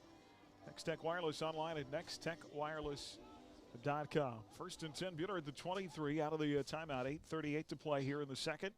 And a 21-0 score. Buhler has scored 3 times on their previous 3 drives. Out of the I formation, Neal will take the snap from center, hands it off to Elliott. Elliott bouncing outside to the left, and he's going to be spun down. Early whistle. Sam was not down yet, and that's the thing when you're officiating a guy like Sam Elliott. You can't blow that whistle too quick because he breaks out of things most people don't. Spun down for a yard gain at the 22. Well, Hillsboro leading Belle Plaine in our Bueller Dental Care scoreboard in other action tonight. Second quarter, 14-0. Fort Scott 8, Bonner Springs 0 in the second. You mentioned Halsted 14, Cheney 7. They go with the sweep to McCurdy to the near side on 2nd and 9. And Brock McCurdy will take it inside the 17 to the 16-yard line. First carry for McCurdy's a nice one. Crusaders now with a very manageable 3rd and 3. Well, that's something Brock doesn't do very much. He may get passed to a lot, but he doesn't really get a run, so that's a good try for McCurdy. Gain of 6, 3rd down and 3 for the Crusaders. Bueller 2 of 4 on 3rd down here in the first half. Out of the I formation. Tied in Van Bruggen on the right side. Coffey, the receiver, to the near side. Handoff Elliott. Cuts left and then right. Inside the 15. Forward progress down to the 14. And he looks to be about a yard shy here of the first down. Well, you know the Crusaders are going for it here. So big 4th down play, and the Crusaders haven't had an empty possession yet tonight. So right here, critical to keep that positive mojo going. And I'll give this 1 and 5 team for Circle some credit. Their defense, although they've given up 3 scores, playing hard. Yeah, 4th and 1. You hit the nail on the head. The Crusaders haven't had those breakaway plays. Here's Elliott. He'll get the first down at the 10. Sidesteps 1, 2, 3 tacklers. Drags another inside the 5 and sets up a 1st and goal at the 3. Peter is just 2 of 5 on 3rd down, Christopher, but 3 of 3 on 4th. Well, that run really epitomizes what kind of a runner Sam Elliott is. He could have tried to make the angle for the pylon, but what does he do? He turns it upfield and starts looking for defenders to knock down himself. Great carry by Sam. Well, to get those extra yards, that was a great cut by Sam. 1st and goal inside the 5 at the 3-yard line. 6:21 to play here in the second quarter. 21-0. They go with double tights. And Elliott trying to find his way to the end zone. He's going to be stopped at the 1. A gain of 2. It'll be 2nd down from there. Elsewhere tonight, Arc City Wellington first half tied at 7. Second quarter, Rose Hill 7, Mulvane 0, and Newton in the second leading Hutch 7-0. Okay. Interesting scores out there. Well, Sam Elliott, if he scores here, he'll be right at the 150 mark rushing tonight already. Jeez. Gavin Patton has rotated into the game as Dalen Coffey comes off. First time on the field tonight for the sophomore, and interested to see Patton and Elliott out there together. 2nd and goal from the 1. It'll be Patton who gets the carry, and does he get into the end zone? Yes! The sophomore with his first score of the night. Touchdown, Crusaders. 2nd rushing touchdown of the year for Gavin Patton, and first score of the night as he takes it in from 3 yards out. And the Crusader offensive juggernaut continues to roll tonight. Well, Sam actually had to exit the field because his helmet came off. So Gavin Patton comes into the game, and something I anticipate and look forward to next year is how Coach will work those two on the field together. As Jeff Neal will try the PAT from the 10, and this one is blocked. Great job by Jake Schultz. Big, tall guy at 6'4", got in there and blocked that kick. First miss of the night for Jeff Neal. 5:25 to go in the second.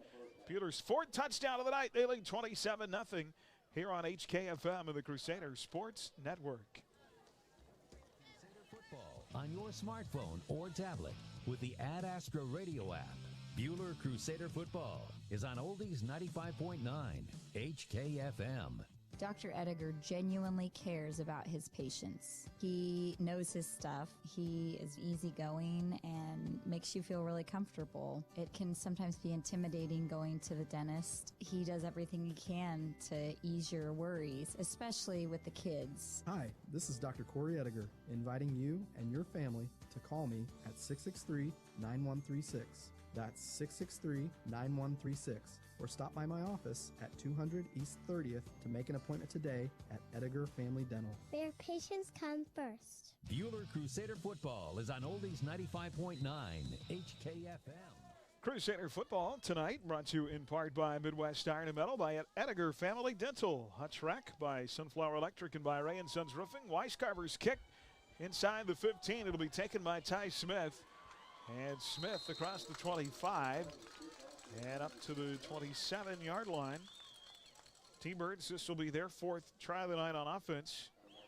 And 3 previous times they've gone 3 and out. They have not converted a first down in this first half. Wow, yeah, they have really, the Black Knight defense is clicking on all cylinders and really has made it tough sledding for the T-Birds. They will start this drive from their own 27, down 27-0. Winner gets the winner of Rose Hill and Mulvane next week. If Bueller were to win tonight, they would either be at Rose Hill or home against Mulvane. Cooper Chadwell out of the shotgun, 2 receivers to the near side, hands off far side, running back tripped up in the backfield. No thank you, says outside linebacker Sam Elliott. Ty Smith tripped up back at the 24-yard line for a loss. Yeah, Sam showing he can do it on the defensive side too. A lot of times tailbacks traditionally on football teams, Aaron, aren't the best defensive players, but Sam proving that wrong. That is that wrestling mentality that he has. It makes him so tough. Loss of 3. Chadwell out of the gun. 4 receivers set, 2 left, 2 right. Pressure off the edge by Van Bruggen, and down goes Chadwell with a sack. Couple of different Crusaders right there in the mix. Leading the charge, Jarrett Christensen. Van Bruggen was right there to kind of spook him, but Christensen swallowed him up. And another big loss is Circle now with 3rd and a long dang ways. Speaking of spook, that light flicker made me jump a little bit. Loss of 8 yards in the play, 3rd down and 21. Clock running, 4:22 to play here in the half, 27-0. Circle going left to right on this drive. They'll come to the line, 18 in the play clock. Cooper Chadwell out of the gun. 2 receivers right, 2 left, single back in the backfield. And they'll put a receiver in motion. That is Bonner Jeffries.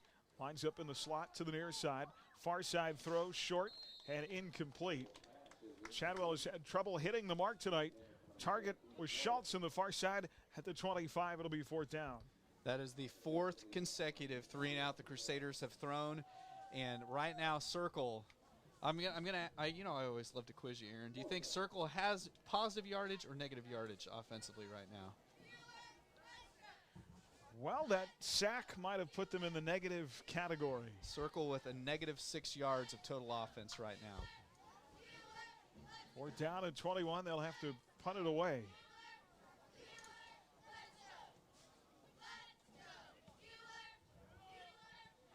And a fair catch signaled by Matthew Eddy at the 49 of Circle. 3:53 to play here before halftime, and Bueller will take over on offense. So you're talking about where that ranks all time.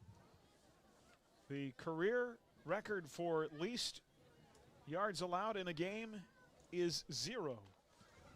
Okay. Set in 2009.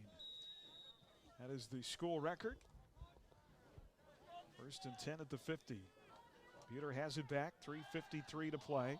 Brad wants to throw, tries to hit McCurdy. Boy, dangerous pass. Hit him high off the hands. Ty Smith could have laid out Brock McCurdy and chose not to, but he had a bead on the receiver, incomplete. Yeah, Brock still kind of got pummeled there, but yeah, he really could have lit him up. But that's one of the things in football now. They try to defend, the receivers a little bit more than they used to. But yeah. Some of those deliveries from Neal have been a little bit high here to McCurdy. Brock open again. 2nd and 10 at the 50. They'll keep Brad out of the gun. 2 receivers left, 2 right. And a fake. End around run by Neal. Across the 45. Good run by Brad. We've seen him run the ball well a couple of times tonight. Gets inside the 45 to the 44-yard line. Yeah, Brad's had one of his better running nights tonight. And if it hadn't have been for the one play where the ball was batted back at him, he'd be probably the 2nd leading rusher tonight for the Crusaders. Picked up 6 yards there, makes it a manageable 3rd down and 4 from this near hash mark. Ryan Henderson in there, receiver to the near side, out of the I formation. Brad takes the snap. They go back to Elliott on the ground. Cuts right, then left, breaks out of a tackle at the 35. Drags another defender with him inside the 35 and down to the 32-yard line. Same song, different verse. As we continue to see Sam Elliott just be impossible to bring to the turf. Yeah, Sam now with 160 yards on the ground. But credit to Circle. I mean, they are still tackling. I mean, there's been some situations where it looked like we're maybe going to break a big one, and they've stopped just short.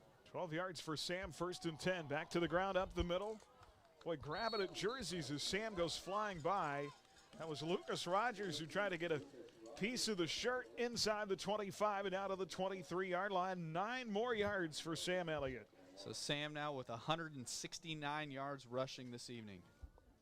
He will not make a jersey tackle on number 20. He's got some strength. 2:28 to play here before halftime. Bueller now in their 2-minute offense. 27-0 out of the I formation. Back to Elliott on 2nd and 1. First down, bouncing to the outside of the 20. And near the 16-yard line, mark him down at the 17. Bueller back in the red zone, 1st and 10. Well, they have 4 red zone touchdowns tonight. And that takes their total to 24 on the season. Clock running at 2:12 to play here before halftime. Yeah, Sam getting close to 200 yards in this first half. You mentioned he was averaging 214 a game coming into tonight. He might have that in the first half. They put Neal out of the gun, Elliott to his left. 4 wide receivers on 1st and 10.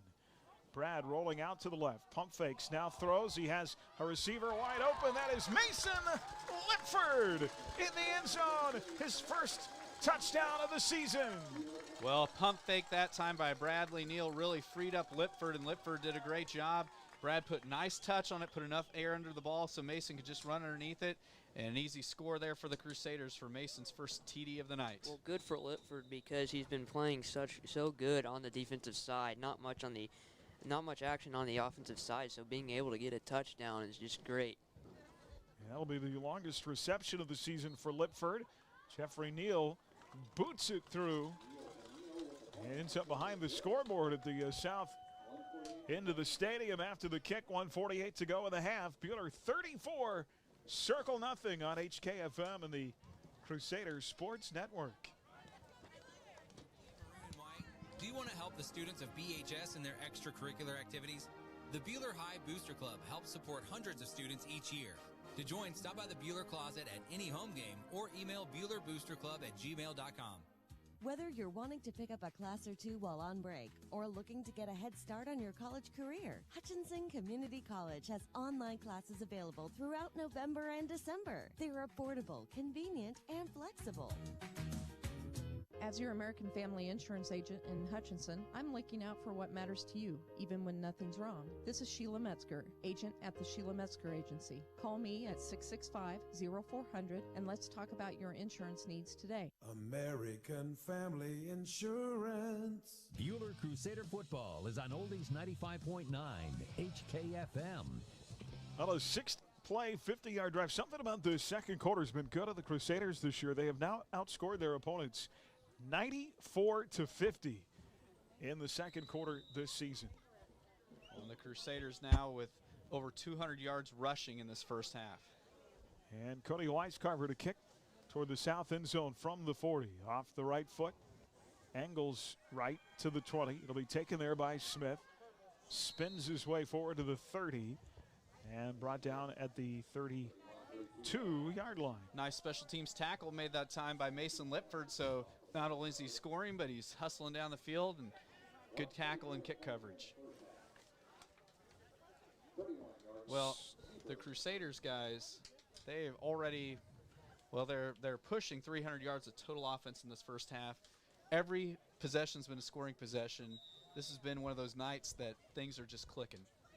Bueller comes into the series 5-0 all time. They have scored at least 35 in every game in the series. They're at 34 right now. T-Birds from their own 31. And nothing there on first down on that run by Daniel Stovall. No gain on the play back to the 31-yard line. Well, if Bueller could get a stop again, I'm wondering how much playing time the starters are going to get for next half. Maybe try to save them for next week. Yeah, it'd probably be one of those situations maybe where they play a couple series in this third quarter. But the big thing right now, Bueller wants to keep that shutout on the board here before the half. 1:13 to go before halftime. He'll hand it off to Stovall again, far side run. And he will get forward to the 26-yard line. Check that, the 34 is where he's at, I'm sorry. Circle still with negative yardage offensively. They have 2 yards of total offense right now. And the big stat right now, Bueller has not let Circle convert on third down. Let's see if they can stop him here yet again.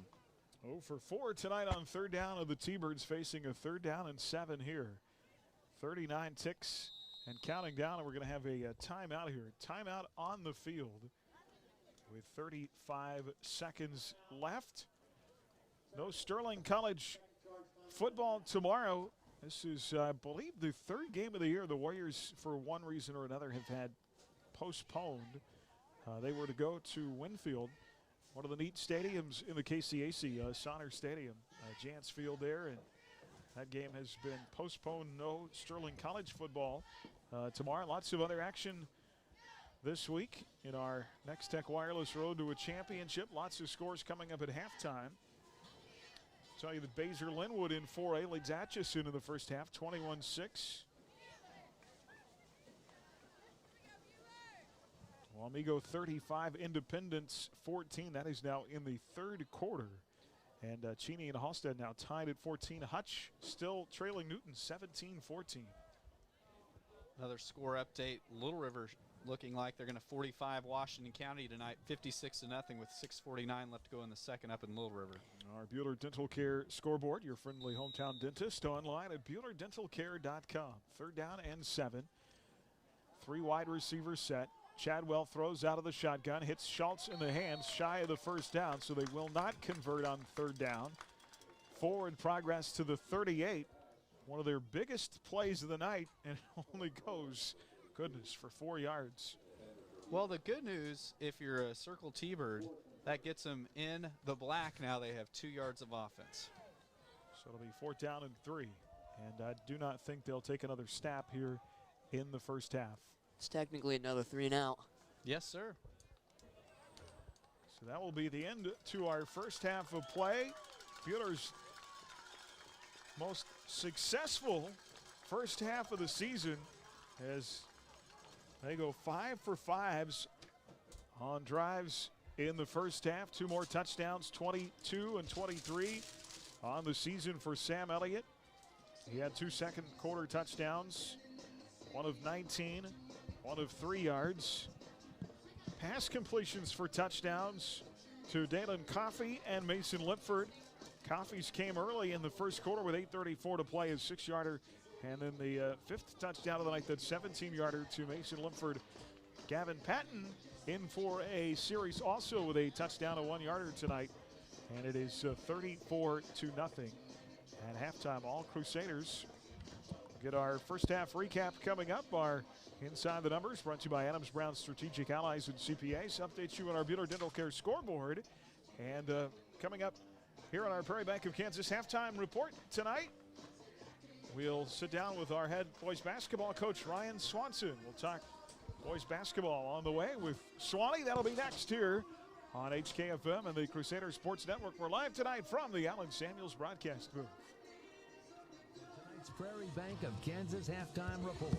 Prairie Bank of Kansas, serving Central Kansas since 1886. Coming up, we'll bring you stats and analysis from tonight's first half. Your home for Crusader football is Oldies 95.9 HKFM. Prairie Bank of Kansas is a local bank with local concerns. You'll find us in the heart of the community, helping wherever we're needed. We enjoy working with local schools to help promote activities like sports and extracurricular learning. We hope you support these valuable activities too. We'll be right here with you. Visit one of our locations in Stafford, Bueller, Inman, or Hutchinson, or check us out online at prairiebankks.com. Prairie Bank of Kansas, how banking should be. Neufeld's Flooring, your experts in design and installation of carpet, tile, wood, and vinyl floor covering. Proudly sponsoring Buhler High School activities, Neufeld's Flooring in downtown Buhler. Come visit us at Buhler Dental Care. Our friendly and experienced staff is here to help give you the best care around, and we like to have some fun and get to know you while you spend time with us. From regular fillings, cleanings, dental implants, or even if we have to, extractions, we can provide the treatments you need. We are always accepting new patients, so be sure to call us at 620-543-2768 to schedule your next appointment, or email online at drdalldds@gmail.com.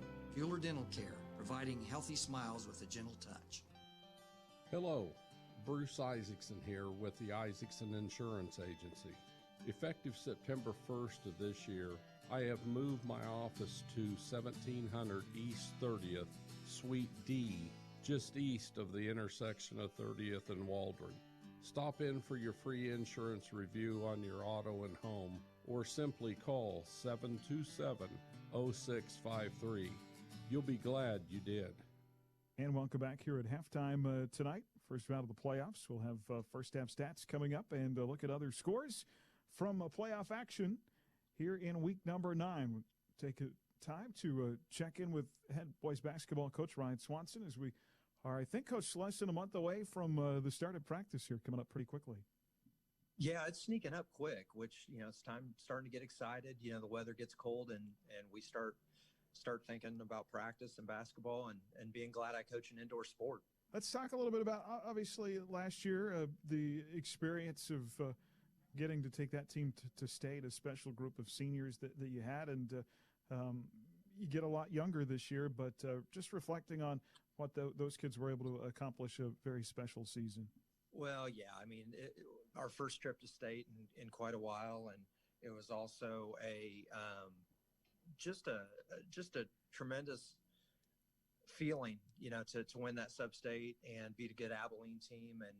And we had a lot of, Max Alexander was new to our program last year and played significant minutes. And then with all those seniors, Braden Sides and Isaac, LaShore, Drake Dick, Colavai, it took a while to mesh, but we did.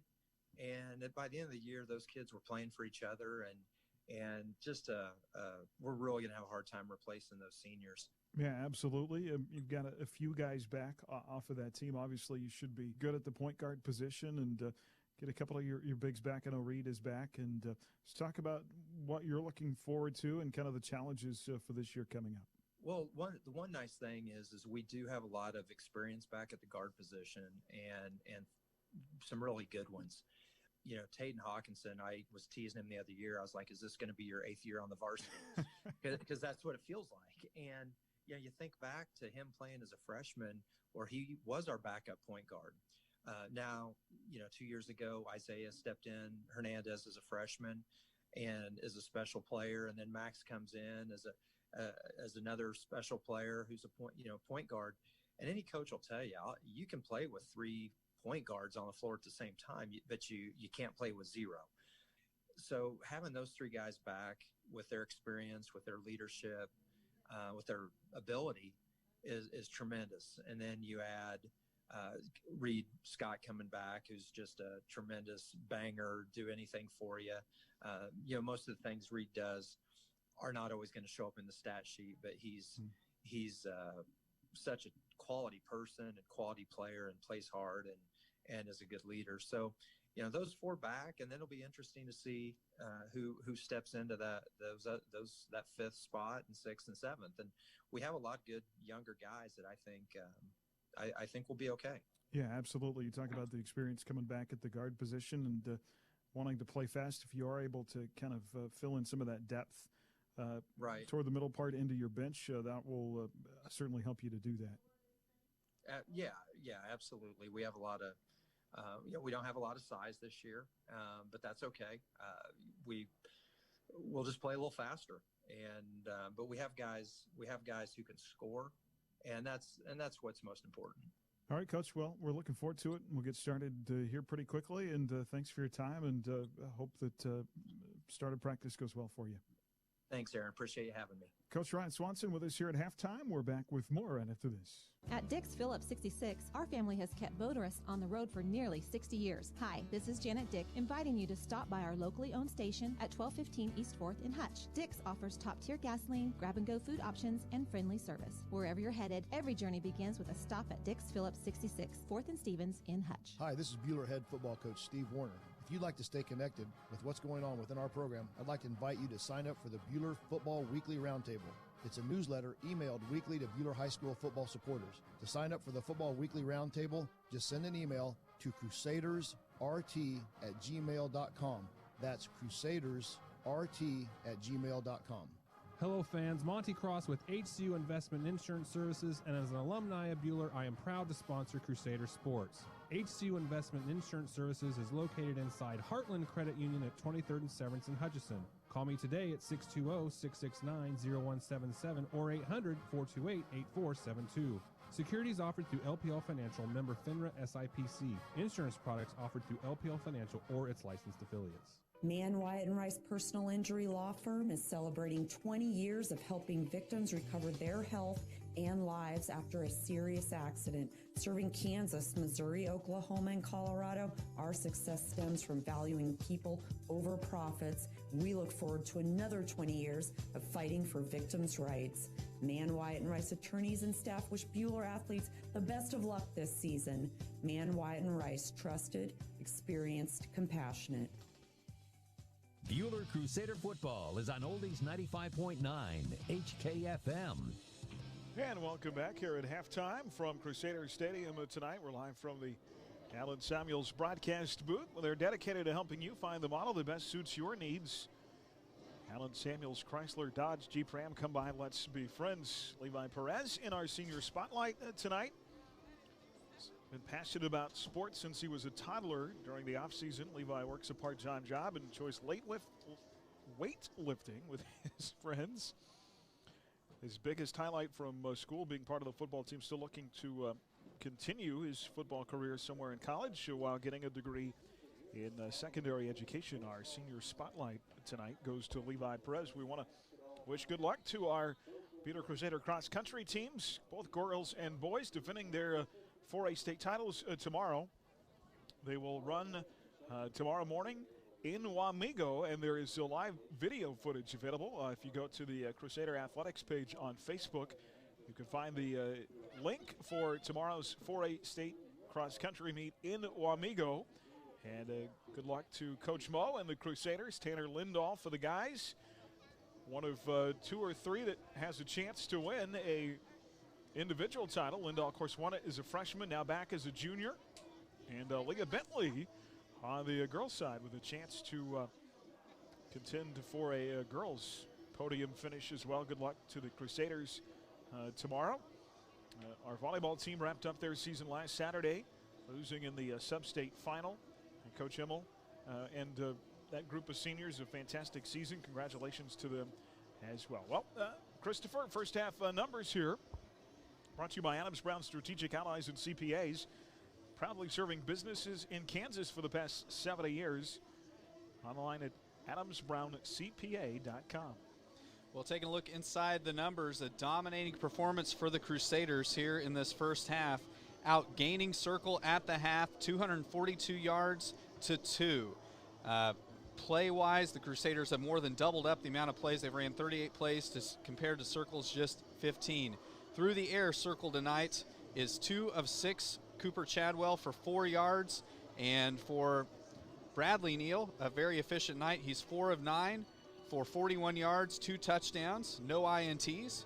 And then on the ground, the big dominating performance, the Crusaders with over 200 yards of rushing compared to Circle's -2. Taking a look at some of the individual statistics on the night. Sam Elliott, 22 carries for 166 yards, 2 touchdowns. Bradley Neal, the second leading rusher tonight, 3 carries for 16 yards. Cameron Campbell with 1 carry for 11. Brock McCurdy with his jet sweep carry for 6. And Gavin Patton with his 2-yard touchdown run for his 1 carry on the night. And then for Circle, their leading rusher at the half is Daniel Stovall, 4 carries for 7 yards. First down wise, Crusaders with 17. Circle still has yet to get a first down And you talk about all the time about Buhler needing to get better on third down right now. Aaron, we are 57% on third down conversions in this first half. Receiving-wise tonight for the Crusaders, Dalen Coffey, leading receiver, 2 catches for 20 yards and a TD. Mason Lipford, 1 catch for 17. And Ryan Henderson with 1 catch for 4. And Schultz with the only catch for Circle for just that 1 yard, or that 4-yard catch. You mentioned our solid conversion on third down. Circle 0 for 5. They don't have a first down in the game. That is crazy. Yeah, it has been a dominating performance for the Crusaders. And this is one of those nights that I guarantee the coaching staff is in the locker room right now talking about, okay, guys, we played well in that first half, but we got to come out here in the second half and be sharp and have no letdown in the second half. They'll have the ball to start the third. We'll update you on some other scores when we come back here on the Prairie Bank of Kansas halftime report on HKFM and the Crusaders Sports Network. The Prairie Bank of Kansas halftime report. Find Prairie Bank of Kansas online at prairiebankks.com. Following tonight's game, get scores and highlights on the Central Kansas scoreboard. Buhler Crusader football is on Oldies 95.9 HKFM. At Adams Brown, our clients are the center of everything we do. Hi, this is Brett Henry. We're proud to have been named to the Inside Public Accountants top 200 firms for our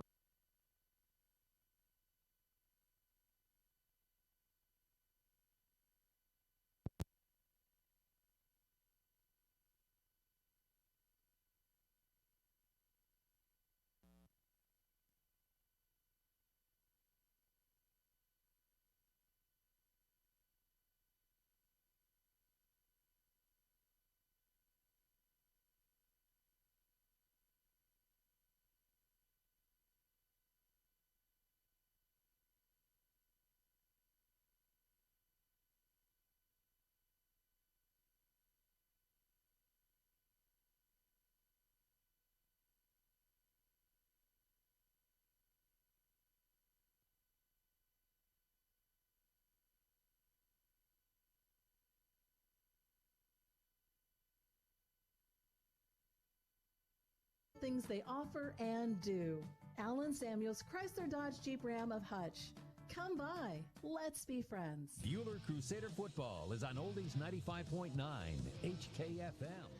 And let's see what we can find for some other scores here in our Buhler Dental Care scoreboard at halftime. Hutch Trinity blanking Chaparral 14-0 in the first half. Haven 16, Kingman 14. Arc City now leading Wellington 12-6. You must have an update on one of those. I do have an update. The Haven Wildcats are leading Kingman at the half 22-0. That game down the dial on 94.7 KSKU. I believe their last playoff win came in 1976. It has been a long time for the Haven Wildcats. Dodge City leading Topeka High in 6A at the half, 14-0. Halftime Hillsboro 28, Belle Plaine 6. Holton leading Santa Fe Trail tonight, 54-10. Elsewhere, Beloit 20, TMP 6. Baser Linwood in this first half leading Atchison 21-6. Pittsburgh Colgan 28, Eureka nothing.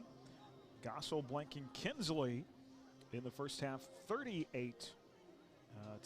Third quarter score, Wamego 35 and Independence 14. I think I had an early Rose Hill score, didn't I? It was 7-0 early. 7-0. A couple scores from the area. Inman is already into their game against Stanton County. They win 61-0 tonight in the first round of the 1A playoffs. Nickerson is looking for win number 1, I believe, on the season. They are leading Trinity Academy right now, 19-14 at the half. We mentioned earlier Little River 45, Washington County in 8-man 1 action, 56-0. Last score we had, first half, Newton 17, Hutchinson 14. Derby blanking Wichita Southeast 35-0. Mays 35, Liberal nothing. Cheney Halstead, last I saw, second quarter tied at 14. I got an update on that one. Cheney now has pulled ahead 20-14 over the Dragons. Hugoton leading Heston in the third quarter, 26-16. Clearwater 25, and Holcomb nothing. Other second quarter scores, Goddard 7, Eisenhower nothing. And that's what we have. A few scores from last night. May South in 5A beat Hayes High 33-12. Also in 5A, Wichita Heights 28, Andover 22. We mentioned In our pregame tonight, McPherson beat Abilene in 4A last night, 78-14. Our Prairie Bank of Kansas halftime report. Buhler leads it 34-0. And our second half is coming up here from the Allen Samuels broadcast booth on HKFM and the Crusaders Sports Network.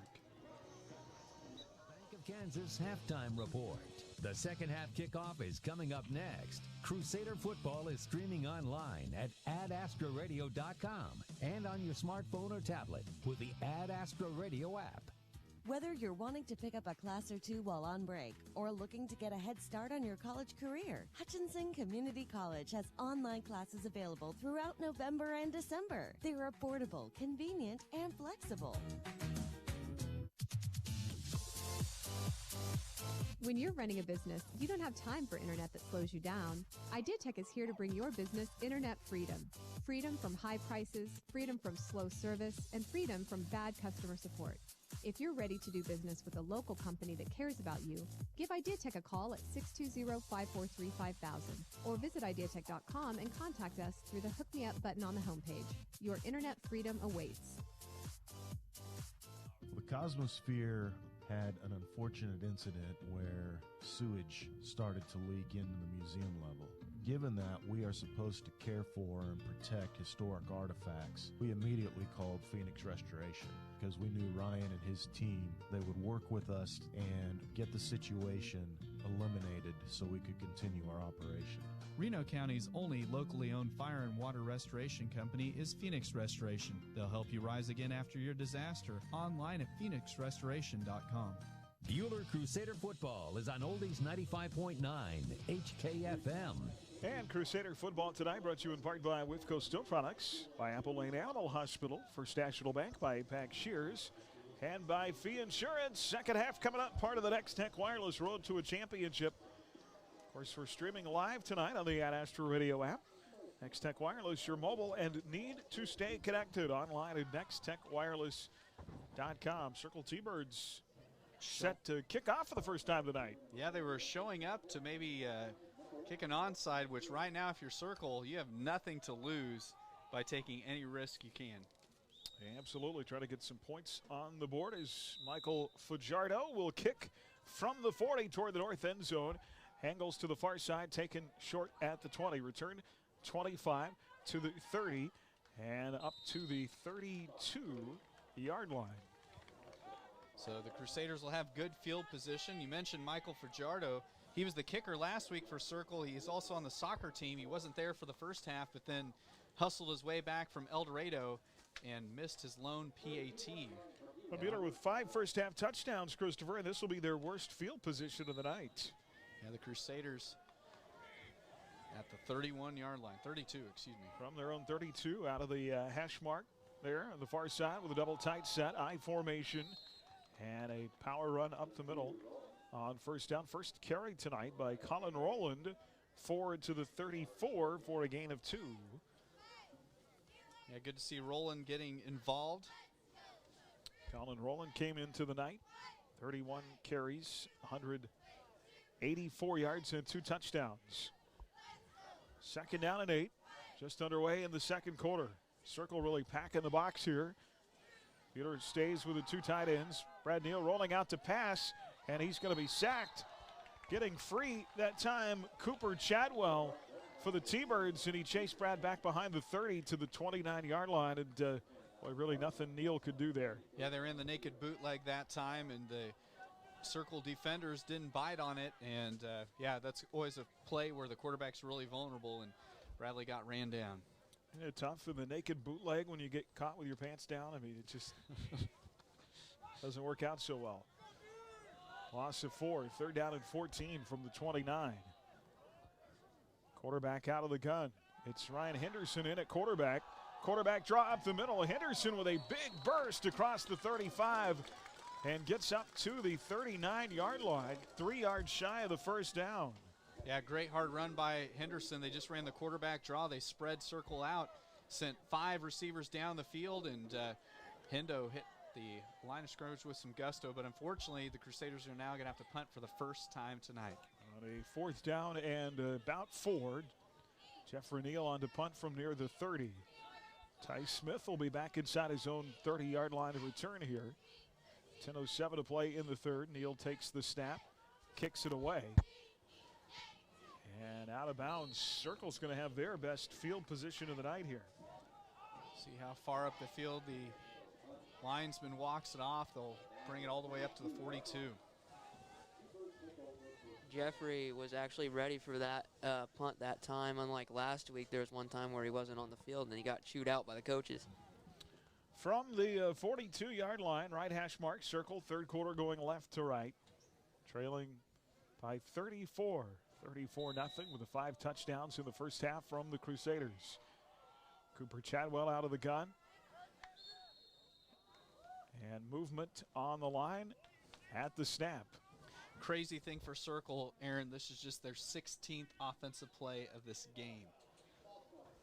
False start to call. They had their tailback, Ty Smith, as they lined up in pistol formation that time, and then they put Smith in motion. False start penalty. That is only the second penalty called on either team tonight, both of them on Circle. It'll make it 1st and 15 back at the 37. Smith goes in motion again. Chadwell to throw on first down over the middle. High, and it's picked off at the 50. Intercepted for the Crusaders. Return 35, 40, 30, 25 at the 20. To the 15, 10, and down to near the 10-yard line goes Levi Perez. Well, your senior spotlight, senior with the big pick that time. It was tip drill as Schultz got hit right as the ball was thrown to him, and the ball popped out. And one of the things as an offensive player, you never want to tip the ball up. Schultz did, and Levi Perez scoops it up for the big return. Returns it down to the 12-yard line. Second INT of the season for Levi. Third in 2 weeks for the Crusaders. They had 2 against Chadwell last week. Bueller from the Circle 12. It'll be 1st and 10 in the red zone. Here's Sam Elliott. Stutter step left, right, back right, end zone. Touchdown, number 3 tonight for Sam Elliott. He continues to rack up the yards and the scores, now at 24 touchdowns on the season. Textbook run that time by Sam Elliott, as he just did a great job of waiting for the play to develop and just found the seam to the outside and takes it to the house. Turning a turnover into points. That great INT return by Levi Perez, then the touchdown by Sam Elliott. Jeff Neal on, and flags out from multiple directions on the snap here. Sam Elliott just shy of 200 yards on the night. False start on the Crusaders. It'll be their first penalty tonight, so they'll move them back 5 yards and re-kick here. 9:44 to go in the third. And Bueller has maintained their status in this series now, over 35 points in all, 6 games in the series. Neal from the 15. Out of the hole to Bradley. Snap by Moeller. Kick is on the way. It has got a chance. Does it get inside the far upright? It does. 9:44 to play here in the third. It is Bueller 41, Circle nothing on HKFM and the Crusaders Sports Network. Did you know that the evaporated salt produced at your local Cargill salt facility is among the purest of all salts? Cargill Salt of Hutch is proud to support the schools of Reno County. Collaborate, create, succeed. Cargill Salt of Hutchinson. Hi, I'm Dr. Dal Hunt with Bueller Dental Care. At Bueller Dental Care, we have great registered hygienists to help schedule your family for convenience. You will receive high-quality dental care and build a positive relationship with our experienced staff in a pleasant and reassuring atmosphere. We like to have some fun with you and get to know you while you spend time with us. So be sure to give us a call at 620-543-2768 or email us at drdalDDS@gmail.com. Bueller Dental Care, providing healthy smiles with a gentle touch. Bueller Crusader football is on Oldies 95.9 HKFM. And back here tonight from Crusader Stadium on a beautiful late October Friday, a big weekend, Halloween tomorrow. And then don't forget to turn the clocks back. Yeah. Or forward, actually. Is What it are back? What are you going to be for Halloween, Aaron? What I always am. The best radio DJ I can be. 41-0, and the kick from Weiscarver back inside the 10. Well, the Crusaders now have scored the most points in a playoff game since November 4th in the regional championship when the Crusaders, November 4th of 2016, when they beat Abilene 45-13. I sent my princess and my firefighter off to school today, so we had a Mary Poppins and Godzilla at our house today. And Tyler Adams, I'm scary enough. Da-da-da-dun. Da-da-da-dun. Sorry, I could not resist. I still think your parents should have named you Adam Adams. That would have been great, but I got a cousin named Adam. Adam Adams? Bartow. Adam Bartow from the 35. 9:44 to play here in the third. Circle from their own 35, scoreless on the night. They hand it off up the middle. Forward progress up to the 40-yard line. And that is Stovall, Daniel Stovall, the senior on the carry for 5 yards. One of their biggest plays of the night. Yeah, looking through, that is Circle's biggest gainer of the night with 5 yards. That's the thing about Circle. They're playing, actually, even though they're down 41-0, they're tackling well on defense. It's just their offense that's really not moving the ball. 4 wide receiver set, trips far side. Schultz in the slot, catches for a gain of a yard. Forward to the 41. Boy, Buhler's defense has just been spot on here in this game. Yeah, you hit the nail on the head. I mean, our defense brought it tonight, and that's one of the things that's always interesting to see if a team can match the intensity. I feel like we've come out with even more intensity than we did last week. Well, Circle has had 5 possessions, right, and not yet to get a first down. Knock on wood, though. Well, it'll be third down at about 5 to go here. Trips right on third. Single back behind Chadwell out of the gun. Pistol formation, and Chadwell is going to get lit up. Back across the 35 down to the 31. Bo Van Bruggen and company, there are 4 or 5 maroon helmets there with a bead on the quarterback. Yeah, the law firm of Blick, Coffee, and Van Bruggen in on the stop. They did a great job of just collapsing that pocket around Chadwell. So Bo Van Bruggen, again, of course, he'll be back for his senior year next year, but he is determined. His dream is to play Division I football. Be interesting to see if he's able to work himself into a position where he could walk on somewhere. Fourth down, and they will kick it away. Circle is not converted on third down tonight. This punt will drop unattended at the 45. It'll be down there by Circle. Down by Bonner Jeffries, and Buhler's got it back here with 7:52 to play in the third quarter, leading 41-0. Well, the Crusaders dominant on the defensive side. The offense has just been incredibly efficient. That's the best word I can use for the Crusaders tonight.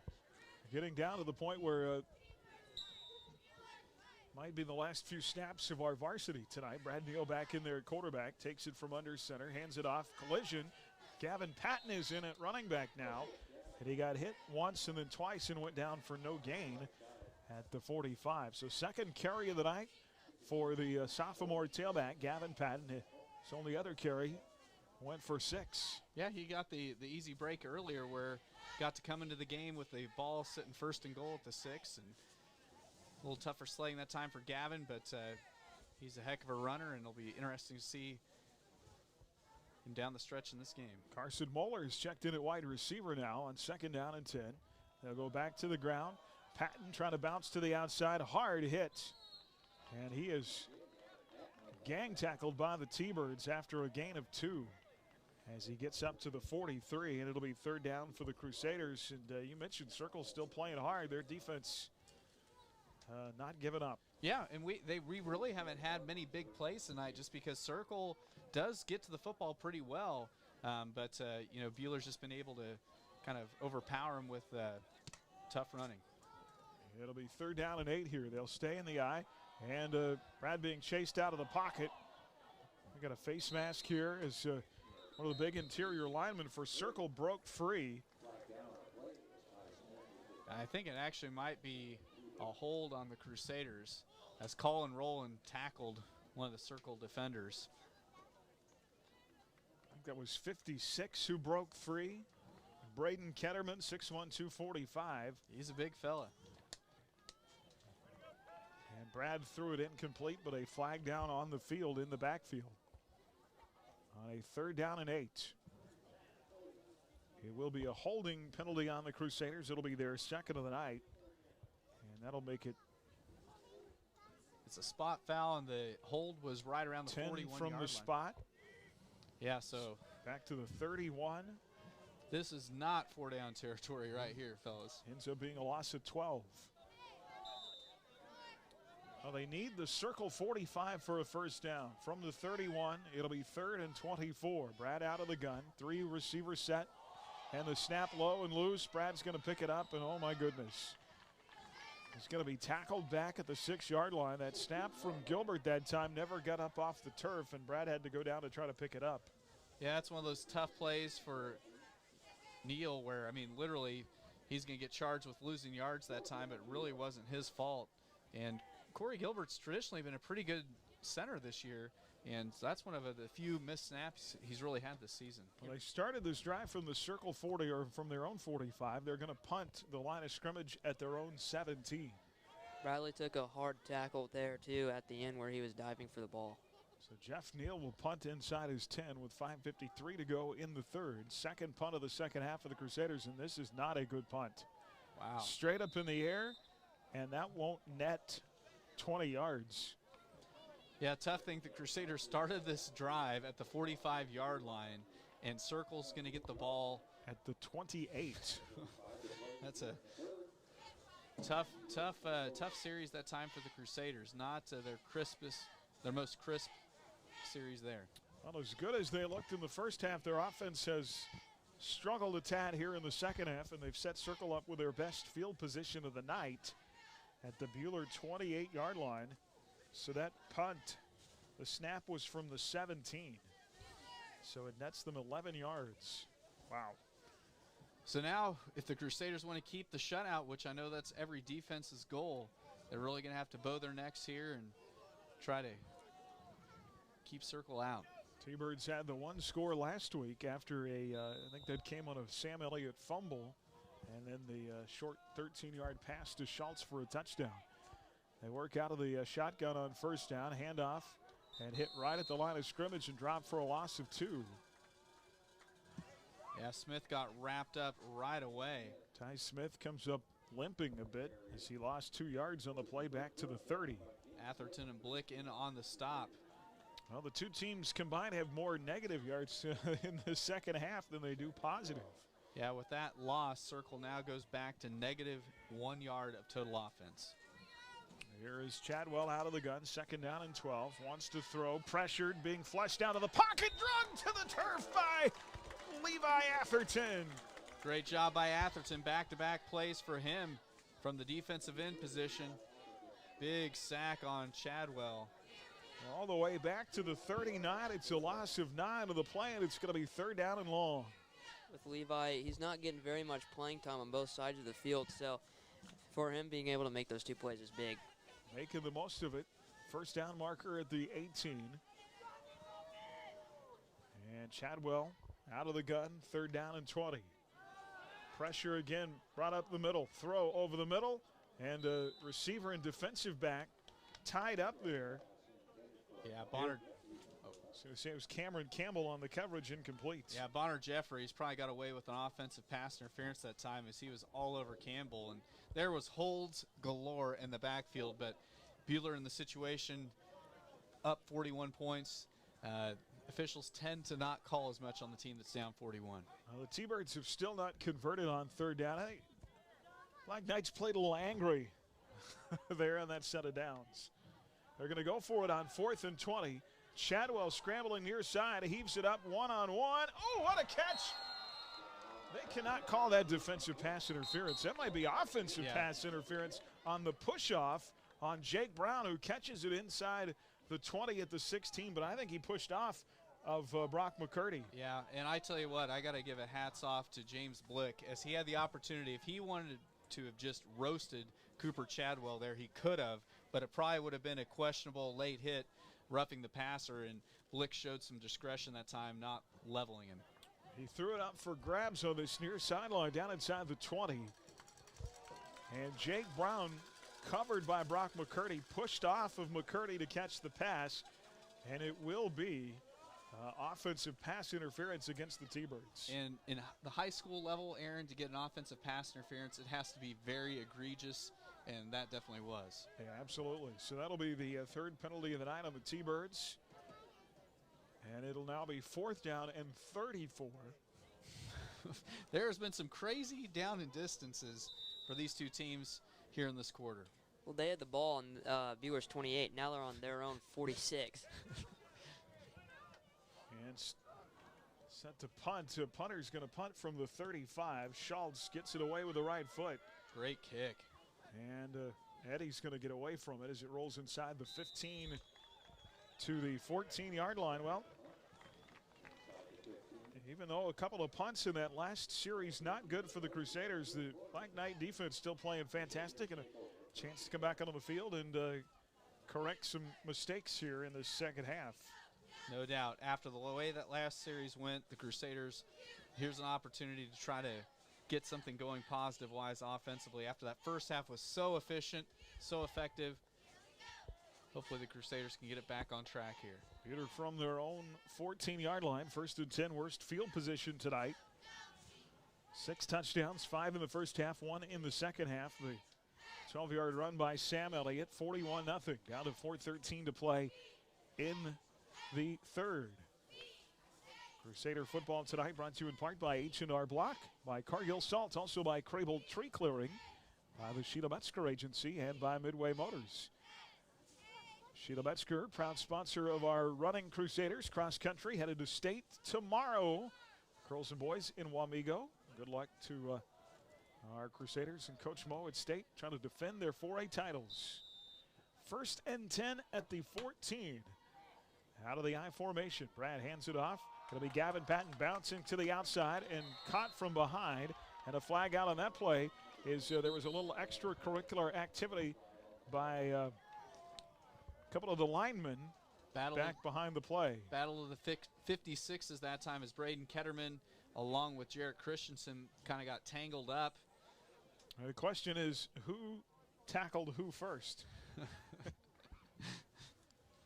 My bet's on 56. So way to go out on a limb. It appears that Sam Elliott is done for the night. As Gavin Patton is taken over at running back. Sam and standing on the sideline. And not to be lost in the penalty here, but Patton had a chance. I mean, he was close to breaking that one. It's going to go against Christensen. So. You know, and sometimes it's not he who initiates, it's he who retaliates who gets caught. Yep. That'll push the ball back to the 9-yard line on the penalty. 3rd of the night for Bueller. Some of those one-on-one matchups in a football game sometimes kind of get lost in the shuffle, but there's some guys out there every game trying to get after each other. That'll be 2nd down and long here. And Patton on the run across the 15. He'll get back to the 17-yard line. So he picks up what they lost and gets 3 more. Looking at a 3rd down and about 7 here. The clock continuing to roll. This quarter, you know, the game was moving really fast in the first half, and this quarter just kind of seemed a little gummed up. The players on the circle team, Ketterman's probably impressed me the most. He's a loaded defensive tackle. 3rd down and long. They'll go back to Patton on the ground. Hard run, far side to the 20. And it's going to be 4th down and about 4 from there. Tough thing for the Crusaders, had we not gotten that penalty, this would be a 1st down and the offense would still be on the field. You know, something that we saw Sam Elliott transition from last year to this year is just the improved vision on the field, and you can still see Gavin getting some of these early runs in his career. Still learning some of what Elliott has learned in his time. Well, on the JV level, the freshman level, the holes they close up a lot faster than they do down on the lower levels. Jeffrey Neal just barely getting that punt away. The ball still squirting free, and it's finally down at the 22. Circle's going to have tremendous field position again as I think Levi Perez downed it. Some of the problem with those high punts is Jeff's having to get it up high because Circle is getting penetration into the backfield, and came close to blocking that one. And there must be enough wind out there that's really kind of catching the ball. Looks to be pretty still, but just the way some of the punts just aren't traveling to the south very well tonight. That one shot straight up in the air, and Circle's going to have great field position again with 2:37 to play in the third. That one bounced around and squirted free and shot forward all the way to the 23-yard line. And Circle got a good spot there because on a punt, you don't have to possess it, you just have to touch it. And one of the Crusaders touched it clear back around the 27. Here's Cooper Chadwell out of the shotgun. They'll put a receiver in motion. 2 receivers left, 1 right. Best field position tonight by Circle. And they get it to their tailback, who gets lit up at the line of scrimmage. Not much there, and a headache to go with it for Daniel Stovall. Yeah, Marcus Voss in on the stop along with Perez. And I tell you what, getting to the edge against this Crusader defense really difficult. Against a fast defense, the best way to attack it is running right at them to try and negate the speed. And Circle is continuing to try to work the edge, which really hasn't worked out well for him. Gain of 22 yards. Well, such an efficient first half of football. In the second half, we've seen some of the things that have plagued this offense this year. And some things that they've got to get cleaned up. 2nd down and 9 after a gain of 1. They'll work out of the shotgun again. Snap by Chadwell. Pressure up the middle. Throws. Picked off. Intercepted at the 10. Return to the 30, 35, 40. Far sideline 50, 40, 30. Could go all the way. Campbell, the distance. Touchdown, Crusaders. The defensive pick and score for Cameron Campbell. An 86-yard return by Campbell. They've always talked about what kind of speed he has, and the instant he got to the sideline, there wasn't anybody from Circle that could catch him. Unfortunately, there's a flag out at the 44-yard line. We'll see what this... Well, I would say it's at the Circle 44, so what that flag is, the INT will stand, but the touchdown might not. But I don't know. I'm seeing some dismay shown by some of the Crusaders out there. Bradley Neal throwing his hands up in kind of frustration. So, I would think that that flag came well after the pick, right? Yeah, it was one of those deals where hopefully one of our guys didn't just hit somebody way behind the play, because if they did, it was about 30 yards behind the ball. Well, either way, you're not catching either of the Campbell twins, because they both Campbell twins their freshman year made it to state track in the 100-meter dash. Cameron Campbell blistered the far sideline. And that's one of those deals, if it's a penalty on the Crusaders, if I'm Cameron, I'm going to be so disappointed, because where that penalty happened was so far removed from the play, it's not even funny. They're continuing to talk with Coach Clothier over there. Still discussing that. If it stands, would be the first INT return for a touchdown this year for the Crusaders. The only other defensive points they've had this year was they say it is a touchdown. Touchdown stands for Cameron Campbell. Only other defensive points this year were the safety in the end zone last week. So the penalty is going to come after on the kickoff. So that tells me it came after he was in the end zone already. Yeah, an unsportsmanlike conduct against the Crusaders. They'll assess it on the kickoff. Well, Coach got to rally the troops around him and say, hey, we're up 47-0. Let's play smart. No need to be chippy here. So Neal comes on for the PAT from the 10-second touchdown of the second half of the Crusaders. With $1:33 left. Low line drive kick this time. It is no good. 1:33 left. 47-0. Crusaders up here in the second half on HKFM and the Crusaders Sports Network. Crusader football coverage on the sports page at AdAstraRadio.com. You're listening to Bueller Crusader Football on HKFM. This is Rod from Rod's Tire and Service in Hillsboro. Carrie, myself, and our entire staff want to let you know that we are still open to keep you rolling. We encourage customers to take advantage of our vehicle pickup and drop-off service. We can pick your vehicle up for new tires or service and return it to your house or business. Our farm service trucks are ready as always. We all need to do our part to keep ourselves and those around us healthy and safe. From all of us at Rod's Tire and Service, we thank you for your continued support and business. Your one-stop complete source for Firestone tires is Rod's Tire and Service in Hillsboro. Bueller Crusader Football is on Oldies 95.9 HKFM. Well, Bueller will take on the winner of Rose Hill and Mulvane, assuming they hold on and there's not some kind of, what's that they say? If Lord willing, the creek don't rise. We'll be here next week. 28-20, Hutch leading Newton now in the third quarter. Trinity Catholic blanking Chaparral 21-0. Fort Scott 32, Bonner Springs 16. Try and find a Rose Hill score coming up in the second half. Clearwater beats Holcomb tonight 31-15 in our Bueller Dental Care scoreboard. Marysville wins over Colby 45-31. Coach, of course, that's one of Coach Warner's former stops in his coaching career. Both his, one of his sons got playing time, his older son at Marysville. Here's the kickoff. It's going to be a squib for Weiscarver this time. And it'll be down by Ty Smith of Circle at the 42. Yeah, Patton does a nice job of getting downfield to make the coverage tackle. Looks like they're just doing a running clock. Okay.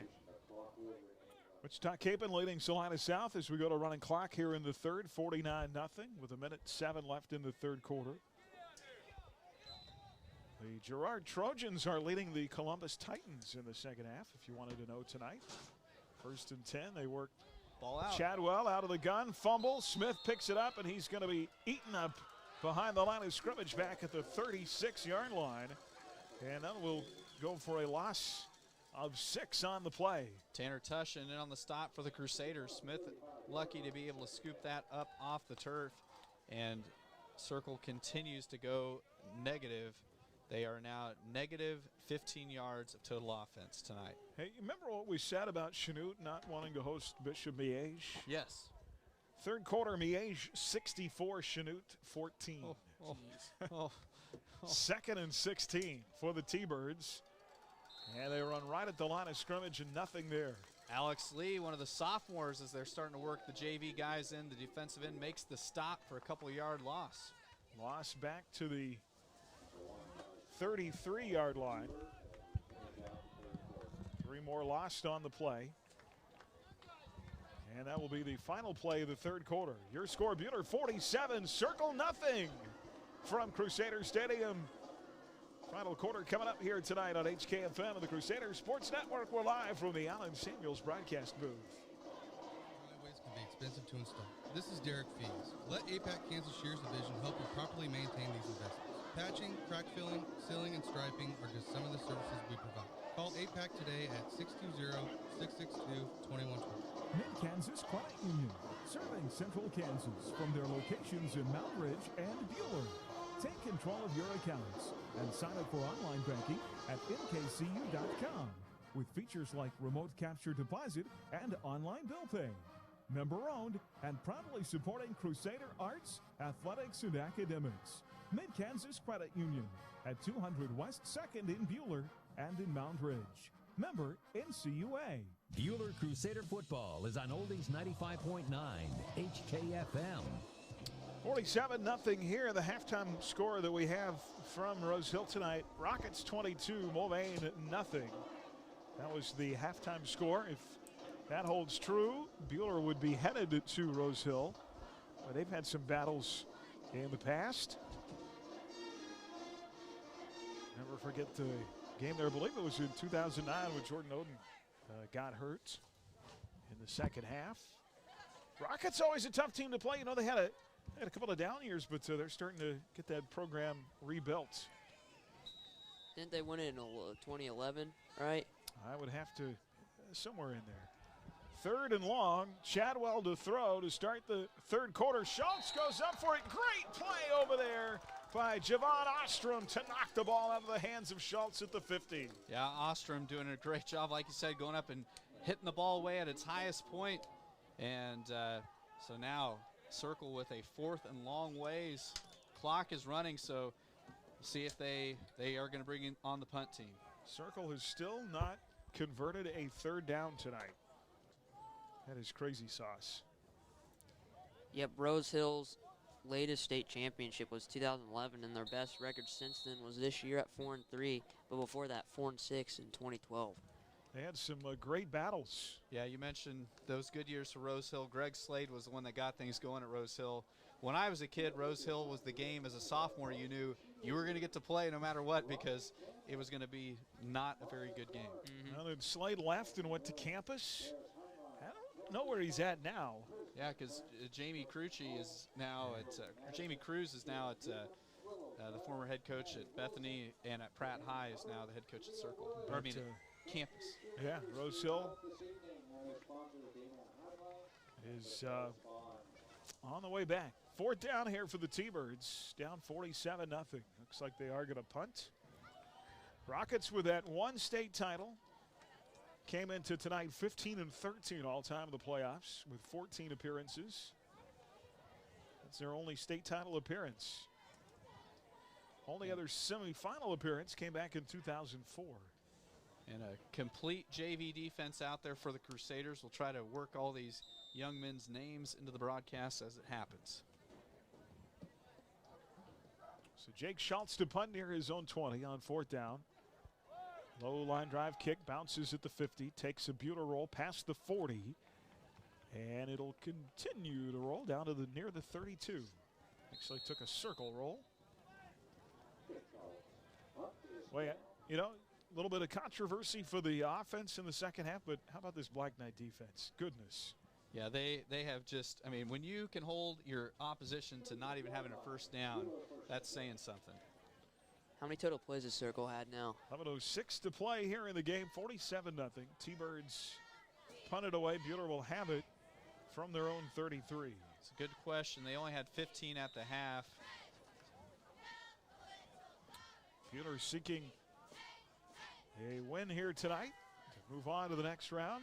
It would be all-time playoff win, number 31. Ball out. Ball comes loose on a running play on 1st down. Forward progress across 35 as Bueller recovers. The ball squirted away from Gavin Patton. And Bueller falls on, Circle's got it. Circle collected it. At the 42, that'll be the first turnover tonight on the Crusaders. JV second stringers in there, and Bueller's first turnover tonight. Yeah, Wade Meyer was the quarterback that time, and his first play at quarterback tonight, and just had a little mix-up on the handoff. So Circle from the Bueller 33, still trying to score their first points, 1st and 10. And Cooper Chadwell will be out of the gun. There's the pitch to Stovall near side, and initially hit by Trace Ward near the 35-yard line. And they'll mark him down right there. Nice play in space made by Trace Ward, the sophomore, along with Jonathan Arizmendi, getting his first tackle of the varsity season.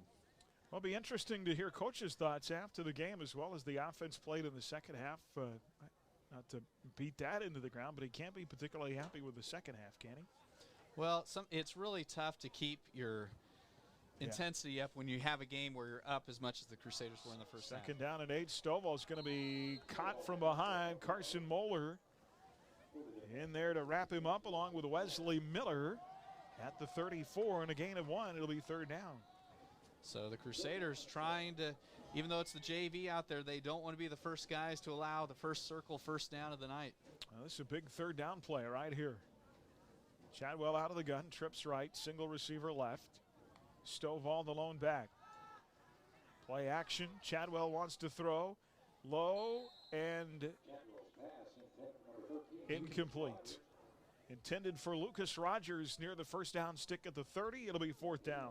Chadwell has had 1 completion in this entire second half, so he has really kind of struggled throwing the football. But, of course, he was not a quarterback up until last week. Well, Luke McGinnis, who been their starting quarterback all year, hurt his knee in the first half against the Crusaders last week, and his season is done. So 4th down. T-Bird's going to go for it on 4th and 7 as Chadwell barks out the count. Pressure off the edge. Throw up the middle, and it is batted away and incomplete. And a great play made there. I think that was Ward who got there late to bat that ball away from Lucas Rogers inside the 10. Yeah, Trace Ward really had to make a great comeback that time. He just hustled downfield and just got in the way of the route and was able to have the ball hit him rather than hit the intended receiver. So the incompletion prevents Circle from getting their first down of the night. And Bueller will get the ball back on a turnover and downs at the 34-yard line.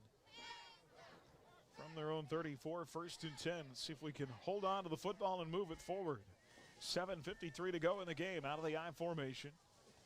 And the snap taken. There's the flip far side. Marcus at Voss. the 45-50. Pushes off a would-be tackler in Ty Smith and gets into T-Bird territory. Unfortunately, there's a flag out at the 35. That's got to be holding, doesn't it?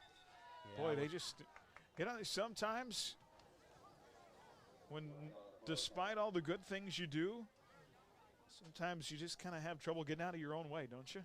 Yeah, and a lot of it right now is the fact that they're running through so many different guys, working people in.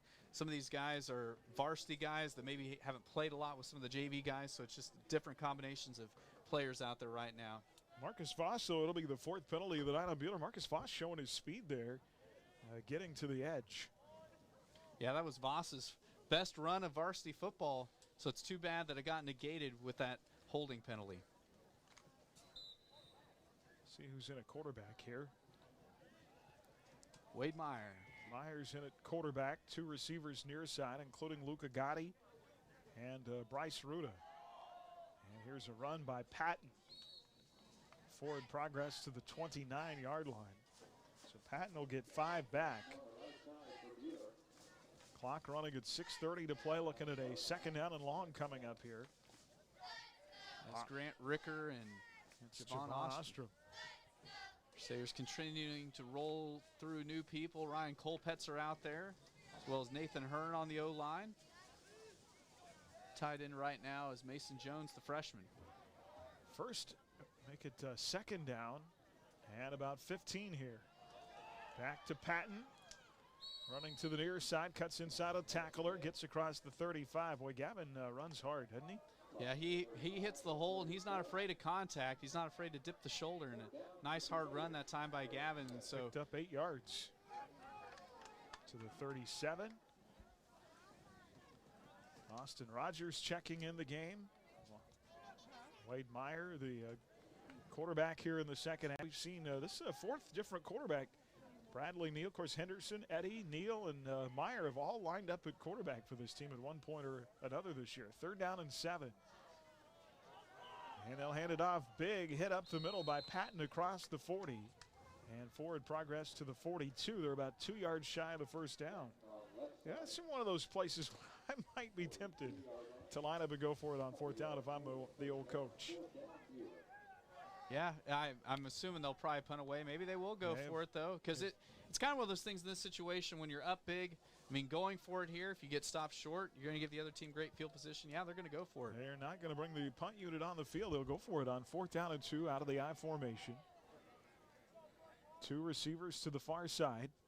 4:40 left in the game, and they'll hand it off. And Patton's got the 1st down as he breaks out of a tackle across the 45. So Buehler converts. They are perfect 4 of 4 on 4th down tonight.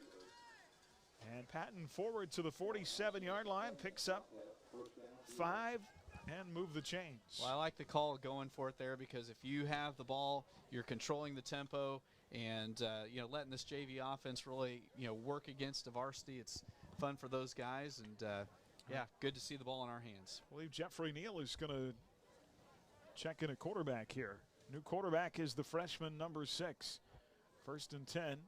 Nearing midfield. They'll get it to Patton around the outside, and he'll get to the 50 in a gain of 3. More Crusaders coming on, a whole host of them. Well, I got to give props. It's my number 64 just rotated in. Well, Calvin, my son, he's 16 today and getting his first varsity play here, so exciting. That's a fun thing, getting to see these JV guys. Yep. Jackson Fluck checks into the game. Peyton Burkhart is out there. 2nd down and 8, and Burkhart's not sure where he's supposed to be at the moment. His quarterback's telling him where to line up. 2nd down and 8. They'll pitch it to Patton to the far side. And he gets a yard forward to the circle 49 with 3:16 left. Well, that's the thing. When you're running so many guys in and out every single down, it's tough to get everybody's assignments, but I think they're all settled in now. Well, I want to give props to Gavin on the wrestling side because he had to put up with Sam all year. So being able to contribute with Sam's state championship, being able to make Sam an even better wrestler than, well, you know, he is already. Austin Rogers checks back into the game here, 3rd down and 8 at the 49. He's wide out with Bryce Ruda to the near side. Line up in the I formation. Jeff Neal will take the snap, hand it off. Nope, going to keep it on the belly option across the 50 and gets forward to the 48. So I believe that's Neal's first carry of the night. Yes, 4th of the season. It'll be 4th down and about 7. And we'll see if they bring the punt team on here. I think the Crusaders are going to go for it. Cody Weiscarver is going to come in now at a receiver position. Jeff Neal remains in at quarterback. So Calvin, 16 today? Yes, big 16. Making me feel old. 4th down and 6. Out of the I formation. And they'll hand it off to the fullback. Near side run for Trace Ward. And turnover and downs as he'll be tackled to the 46. My son turns 12 next month. And what I'm finding is the older they get, this is my experience, the older they get, the less you know. Well, I always enjoy visiting with Noah when he has him down at the station. With hybrid learning, he's there every other day. So yeah, I enjoy visiting with him. He got a ride with us heading to Circle last week. He's full of conversation, that one. Not so much. Well, and they continue to work new guys in. Elias Harder in for the first time tonight on the D-line. Here's Mindy, just came off the field. 1st and 10 Circle. 1:10 left. From their own 46, run up the middle. Big hit at the end of that run. Guys, bodies flying all around. Yeah. As Jake Schultz on the carry there, he is a hoss. Forward progress up to the 47. Gavin Patton in on the stop for the Crusaders that time as they just do the direct snap to Schultz. Send him upfield. It might be one of their last chances to get a first down. Gain of 6, 2nd down and 4. They go with a 2 tight end set here. Schultz is in at quarterback now. Forward progress to the 45. It's going to be 3rd down and 1. Well, this will be the best opportunity Circle has had tonight. Now, they don't have to snap the football again. 22 seconds on the clock. But they're looking for that first down of the night. They have not had a first down tonight. And Coach Clothier is going to call a timeout. Clothier is going to run one more play here. Is that it? Well, they can probably get off 2. They probably have 2 more bullets in the gun. So what ancient play that nobody has seen is he going to dust off out of the back of his playbook? Maybe Statue of Liberty here. Hook and ladder. Flea flicker.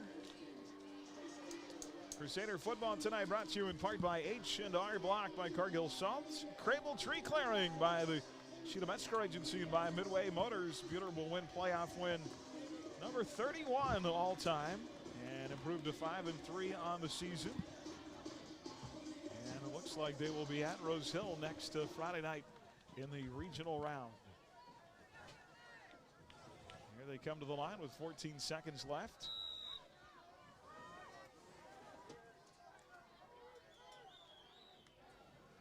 Line up with 3 backs in the backfield. They're going to stand him up. What a play by the Crusaders. Trace Ward and Gavin Patton, some of the sophomores.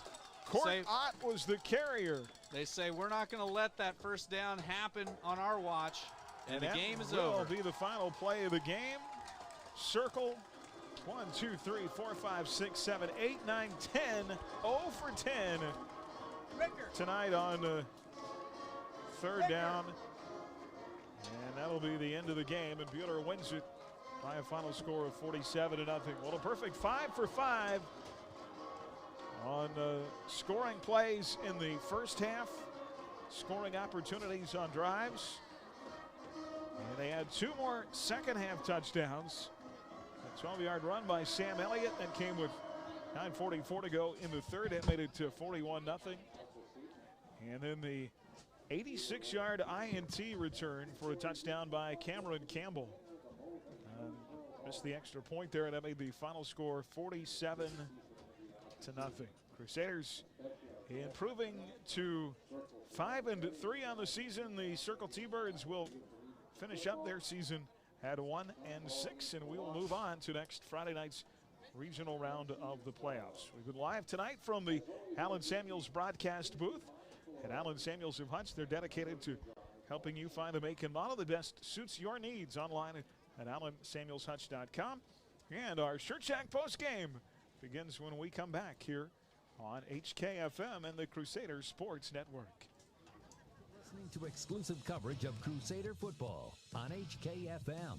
Stay tuned for the Shirt Shack postgame show. We'll bring you analysis and break down the numbers from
they're still trying to get better in is the secondary. And I feel like, they've played great the last 2-3 weeks. 4 INTs in the last 2 games. Still interested to see. That's kind of the piece of the puzzle for me. How do they perform against one of the big passing teams like a Central or a McPherson? Hopefully, maybe Rose Hill next week If they can play going forward like they played the last 2 weeks, that's the piece of the puzzle that needs to be there for me. Well, the thing the secondaries continue to do, and Tyler, you've seen it, just get more physical. You know, I mean, you think about, we talked about it clear back a few weeks ago when we played McPherson. We were dealing with a lot bigger guys. The way you match height is with physicality, and the secondary is just, I felt like, continue to get more physical and more aggressive. They were bad. The one time I thought they struggled was against Goddard, the first game of the season, but since then the secondary just keeps getting more physical and physical. Well, and you talked about, Goddard. This group in the secondary, I mean, Perez started last year, but the rest of the secondary is a whole new cast of characters, and so they've just continued to develop and get better as the year goes on. And, I mean, it's, tonight, that first half, you got to see some glimpses and just how dominant. And I tell you what, we talked about it. Holding a team to not allowing a single first down, that is something impressive. And kind of the neat thing, too, you saw it at the very end, when even the JV kids out there are playing their guts out trying to avoid a first down. I mean, this team, they were playing a great team effort tonight on the defensive end. Well, looking down on the sideline, even the varsity players, when the JV was in, they were just staying in it. They were watching. They weren't, like, zoning out, just messing around. They were still watching, and especially when they got that last stop with Trace Ward, I believe, getting that tackle to seal the deal with no first downs, they were pumped. They were jumping up and down and everything. All right, well, a big win tonight, 47-0. Hopefully offense continues to do what it did in the first half. Defense looked fantastic. The Circle went 0 of 10 on third down and held scoreless for the third time in 6 games in this series. And more than likely will be on to play at Rose Hill next Friday night as Coach Steve Warner joins us now for his post-game thoughts. Coach, didn't have to worry about your team not getting up, playing the same Circle team 2 weeks in a row. Your offense came out in that first half and marched it right down the field. You were perfect, 5 for 5 on 5 different drives.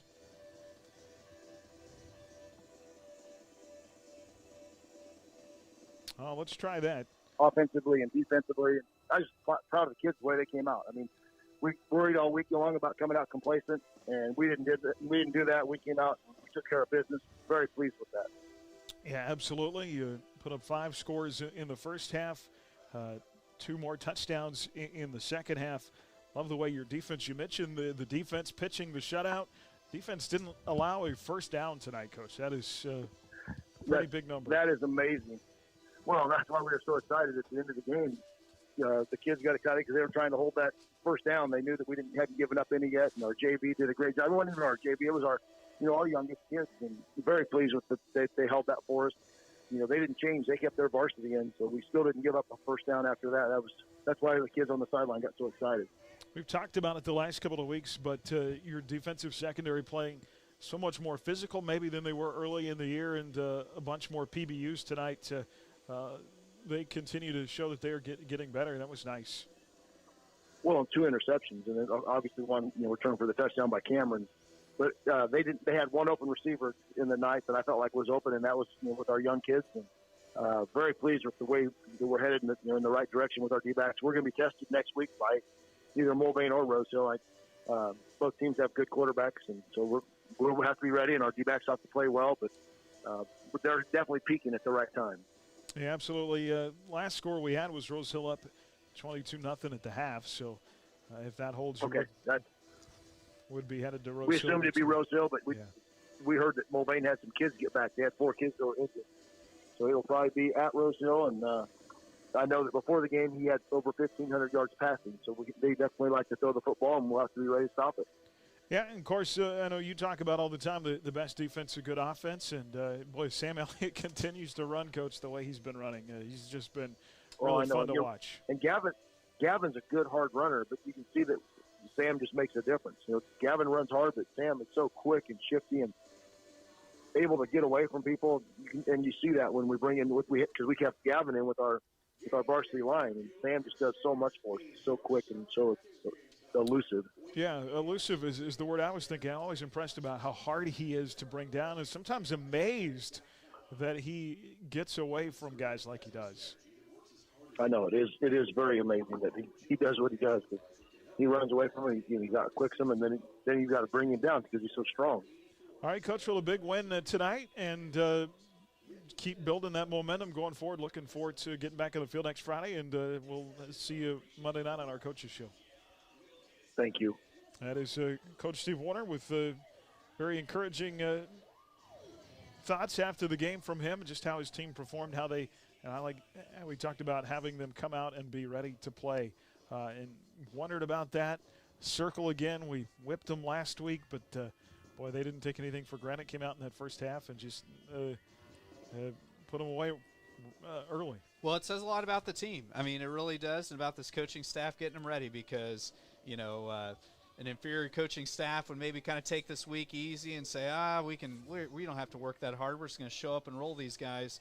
And the Crusaders, came out swinging right out the gate and really got that. We talked about it in the pregame keys to the victory. Getting that separation early, and we were able to do that early on, and a pretty much flawless first half. All right, much more to come here on our Shirt Shack postgame. Final stats and our player and plays of the game on the way next here on HKFM and the Crusader Sports Network. We visit the key stats with today's Mid-Kansas Credit Union game recap. And hear from head coach Steve Warner. Crusader football is streaming online at adastraradio.com and on your smartphone or tablet with the Ad Astra Radio app. Hi, this is Brett Henry, and for the past 75 years at Adams Brown Barron & Ball, we've served Kansas and America. To celebrate our 75th anniversary, we have rebranded to Adams Brown, Strategic Allies, and CPAs. For more information on our exciting changes, check out adamsbrowncpa.com and see why we are above and beyond. Now through December 7th is your annual Medicare D sign-up period. The Hutch Medicine Shop once again is the one and only place you need to consider to help get your best plan. Throw away any literature you receive in the mail and don't be misled by TV ads. If you want to get your meds local and get the best prices, come to the Medicine Shop.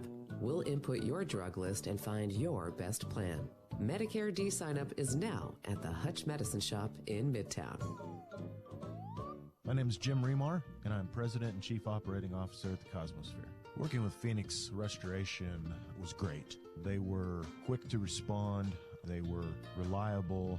They really went out of their way to accommodate us and to do what they could to help keep our operation going while they were in there addressing the problem. As far as we're concerned, they're the best in the business. Reno County's only locally owned fire and water restoration company is Phoenix Restoration. They'll help you rise again after your disaster. Online at phoenixrestoration.com.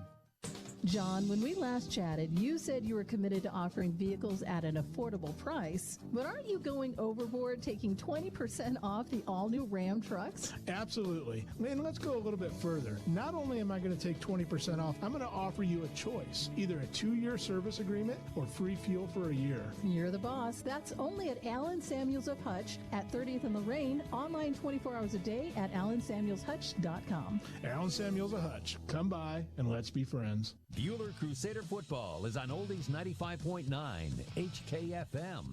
Well, welcome back here. Our Shirt Shack postgame tonight as we go inside the numbers. Final look at totals tonight, brought to you by Adams Brown Strategic Allies and CPAs.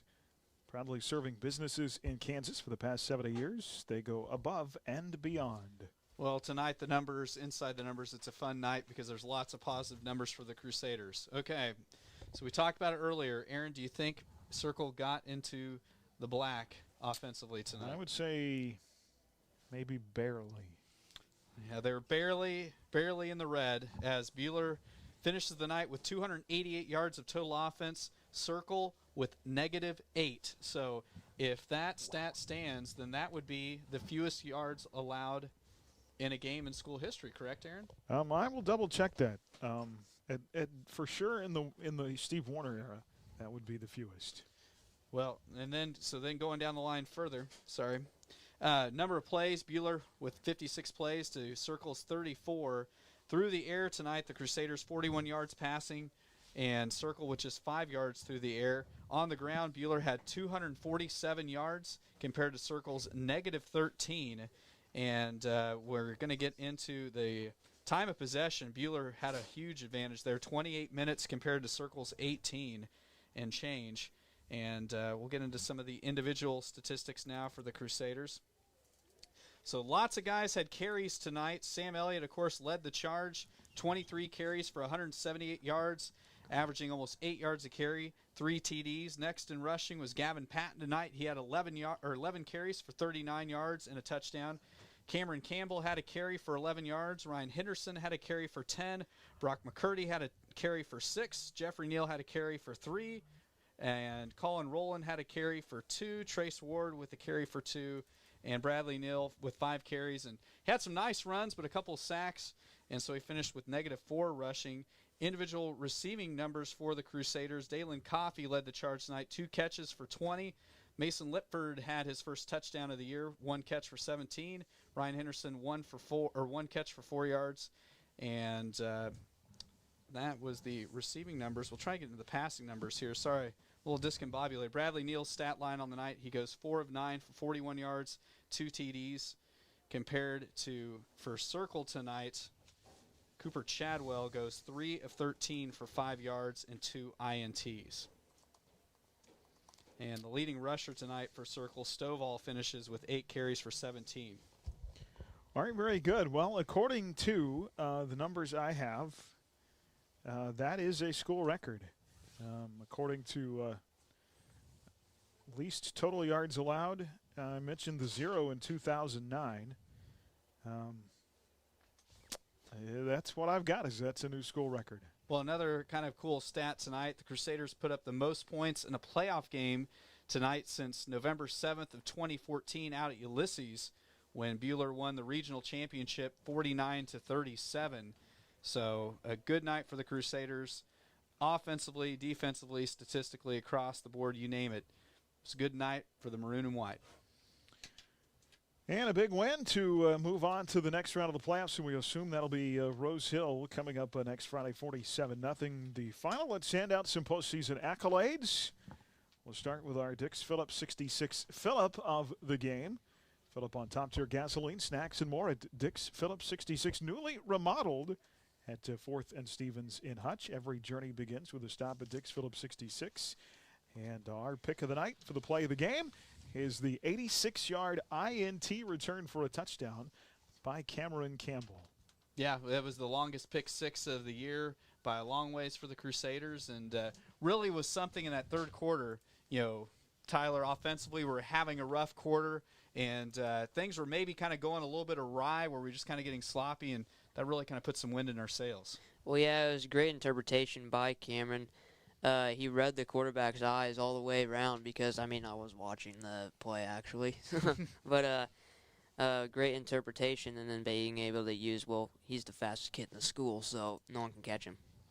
And while we're talking about records, that is the second longest INT returned for a touchdown.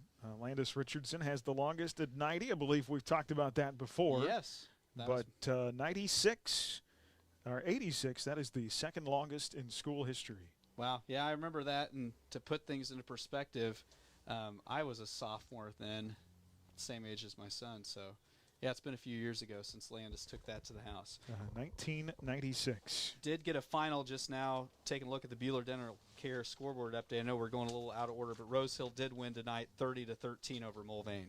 All right, we'll get some other scores coming up. So Cameron Campbell's INT return showed his speed on the far sideline. Our Dix Phillips 66 Phillip of the game. Tonight's WIFCO Steel Products Man of Steel. From storage tanks to steel walkways, stairways, and platforms, WIFCO Steel Products, the expert in steel fabrication, online at WIFCOSP.com. And it is our Men of Steel, the Black Knights, tonight with a school record in least yards allowed. Fantastic.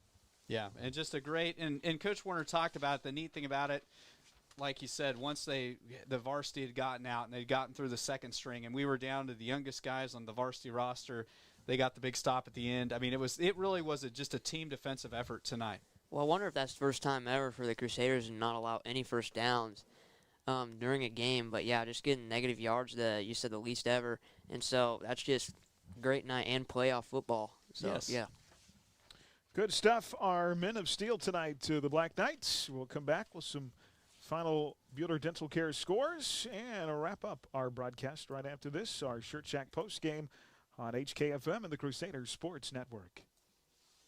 Steve Warner for the Crusader Coaches Show, live from AJ Sports Grill, Monday nights at 6:30 on HKFM. Your home for Crusader football is Oldies 95.9 HKFM. Rise Up Reno and Chief Hooper want to remind you about the importance of prevention.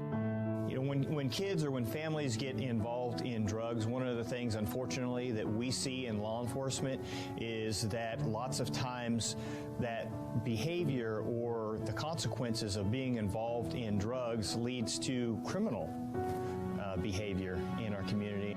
Stand up for our community. Prevention matters. Rise up, Reno. Yoder Meats is way more than just meat, but if you're looking for grain-fed, locally raised, antibiotic-free, and no hormone-added beef, Yoder Meats is the place. Feed the family with your choice of bundles or smaller butcher bags designed with a variety of meats to fit your needs. They have exotic meats too, and a wide variety of delicious cheeses, baked goods, groceries, specialty candies, gift items, and even products for your pet. Get it all at Yoder Meats in Yoder, open 10 to 6 Monday through Saturday. Find specials at yodermeatsks.com. IdeaTech brings the fastest, most reliable internet service to rural towns in our region, and we back it up with the friendliest customer service based right out of Bueller. With our fully fiber optic network, IdeaTech customers can enjoy speeds faster than those in the largest cities in the U.S., serving small communities in south central Kansas and select parts of Hutchinson. Visit ideatech.com or call us at 620-543-5000 to learn more. Hutch Rec is your community recreation provider. We're passionate in bringing healthy living opportunities through our youth and adult sports, wellness and fitness classes, and several of our community events and races. We're also your community spirit provider, offering endless recreational opportunies at Dillon Nature Center, Senior Center at Elmdale Park, the Sports Arena, plus Hutch Rec downtown. See all of the community spirit and healthy living opportunities Hutch Rec provides your community at hutchrec.com and on our Hutch Rec Facebook page. Bueller Crusader football is on Oldies 95.9 HKFM. All right, welcome back as we one final time roll through our Bueller Dental Care scoreboard tonight. From regular teeth cleanings to advanced periodontal work, your hometown dentist is Bueller Dental Care. Online at BuellerDentalCare.com. Here we go. Finals tonight, Rose Hill 30, Mulvane 13. So Rose Hill advances on to the 4A West. They will host Bueller next Friday night at Rocket Stadium. Liège blasts Chanute tonight in 4A, 64-17. Fourth quarter score, and latest we had there, Hillsboro 47, Belle Plaine 12. You have an update on that, yes, sure? That did go final, 47-12. Hillsboro moves on to the regional round of the playoffs. Congratulations to the Trojans. 3A tonight, Holton beats Santa Fe Trail 62-25. Pittsburgh Colgan over Eureka 51-7. Dodge City blanks Topeka High tonight 39-0 in 6A. 5A Wichita Capon 74, Salina South nothing. Fourth quarter in 3A, Collegiate blanking Pratt 50-0. Boy, tight one. Last score we had in the fourth in 5A, Newton 35, Hutch High 34. Tight one for the Salthawks. Manhattan High in the fourth was leading Garden City in 6A 21-14. Other finals, Hoisington 47, Ellis nothing. And Christopher, go ahead as scroll down through here. We've got a final. Trinity Catholic advanced in the playoffs tonight, defeating Chaparral 35-0 in a regular season matchup. Two games still going on across the Ad Astra Sports Network. Down the dial on 94.7 KSKU, Haven looks like they are on their way to their first playoff win since the 70s. They lead Kingman 42-21 in the fourth. And then in a back-and-forth seesaw battle, Cheney has retaken the lead over Halstead 34-28 in 3A action down at Cheney with 6:41 left to go in the fourth. Fourth quarter, Arc City was beating Wellington 27-6. Looks like Arc City will move on. Tyler, what did you say that Augusta was pretty big on Ulysses tonight? Yeah, so I have a friend from Augusta, and she said that they were leading Ulysses 50-8. Tyler has a friend from Augusta. St. James Academy. That sounds. Sorry, I'm going to jump in there. That sounds like we'll have to have a discussion. Yeah, we're heading to Rose Hill next week. Keyword friend. Check that out. St. James Academy in 4A in the East in the second half was leading Lewisburg 27-6. Those are some other finals that we have in our Bueller Dental Care scoreboard. Well, I have to look back and see the last time we played the Rockets. It's been a little while since we played the Rockets. Maybe 4 or 5 years since we've been to Rose Hill. Yeah, I mean, a long time ago, they were in Division I of the CTL, and then they went down to Division II, so Bueller kind of went a few years without playing them. But, yeah, we got an El Dorado-Winfield final. Did you have that one earlier, Aaron? I did not, Okay, sir. so a couple other 4A West finals. So El Dorado wipes the floor with Winfield 46-14, so El Dorado will take on Wamego. And Arc City advances over Wellington. You went over that one 27-6, correct? Yeah, that El Dorado Wamego game, that'll be an intriguing game too. So last time we played, I believe it was at Rose Hill in 2015, and Bueller won the game 48-0, and they are 11-4 all time in the series. So get a chance to take on the Rockets next Friday night, fellas. Thank you. Good job tonight. Good broadcast, and it's fun. One of the few last warm ones that we're going to have. So yeah, kidding. And it's always a little bit bittersweet when you have the final game at home. I know for the seniors now, they know for sure this was the last time they ever will play a football game on this field, and so that's something that the good news is if you win your last game at home, that's something you remember forever. Do you mind if I hand Colton the mic real quick? You gotta give sure. Analytics. Okay. Analytics. So unless somebody reaches up and grabs Mac, I mean, I'm always holding out hope. So I guess El Dorado and Wamego are still in there too. So that could, I don't know, we'll see. So on our network side, our YouTube streaming tonight, our broadcast, I guess Mr. Hines has the analytics. Yeah, we topped off at about 136 tonight with viewers. And, you know, it's just great that everybody just kind of comes together and just joins together and just has a good time and watches football. I know it's not because you shine the camera on us. It has nothing to do with that. Yeah. But no, well, we really do appreciate working with you guys. It's been a lot of fun, and yeah, looking forward to hoping the guys can extend the season, and we have many more games to go. Yep. All right, fellas. Well, thank you so much. 47-0 the final. We'll see you next Friday night. Well, and I just want to say you're getting ready. Are you heading up to cross country tomorrow? I was, but with tonight, I unfortunately wasn't able to. You know, kind of a long drive. Parents already left, so, you know, got to take care of the dog as well. What that means is it would be too early for him to get up. Yep. So, pretty much. All right. Good luck to our cross-country teams tomorrow. So proud of what they've accomplished. Tanner Lindahl has a chance to win a second individual title. Him and the Newkirk kid from Topeka Hayden are right there neck and neck, and that'll be fun to watch. Leah Bentley has a chance to maybe get a podium finish on the girls' side.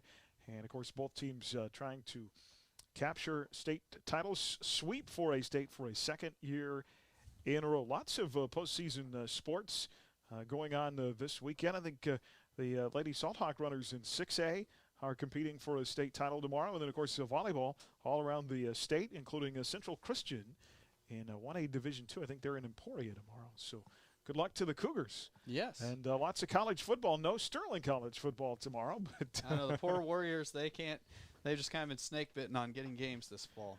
All right, that's going to wrap up our broadcast for tonight. We'll see you next Friday night in Rose Hill for our broadcast. Kickoff at 7 o'clock and a pregame at 6:25 from the Allen Samuels broadcast booth. Continuing coverage of our Next Tech Wireless Road to a Championship all across our network.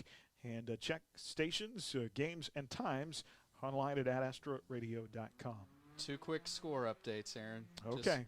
The Haven Wildcats are going on their first playoff win. I believe since 1976, I do believe. So congratulations to the Wildcats. And then the game, if you want to listen to some more football, Halstead has now tied the Cheney game up down at Cheney 34-all with 2:48 left to go in the fourth. That game over on Kicks Country 106. So that's a big one there for the Halstead Dragons and the Cheney Cardinals. Cheney, one of the favorites in 3A on their side of the bracket. Undefeated. So, I always like those upsets. Yeah, and yeah, it's a whale of a ball game going over on Kicks Country 106 down in Cheney. All right, we'll see you next Friday night. Have a great weekend, everybody. For Tyler Adams, Colton Hines, Chris Shank, Aaron West, you've been listening to Crusader Football here on HKFM and the Crusader Sports Network.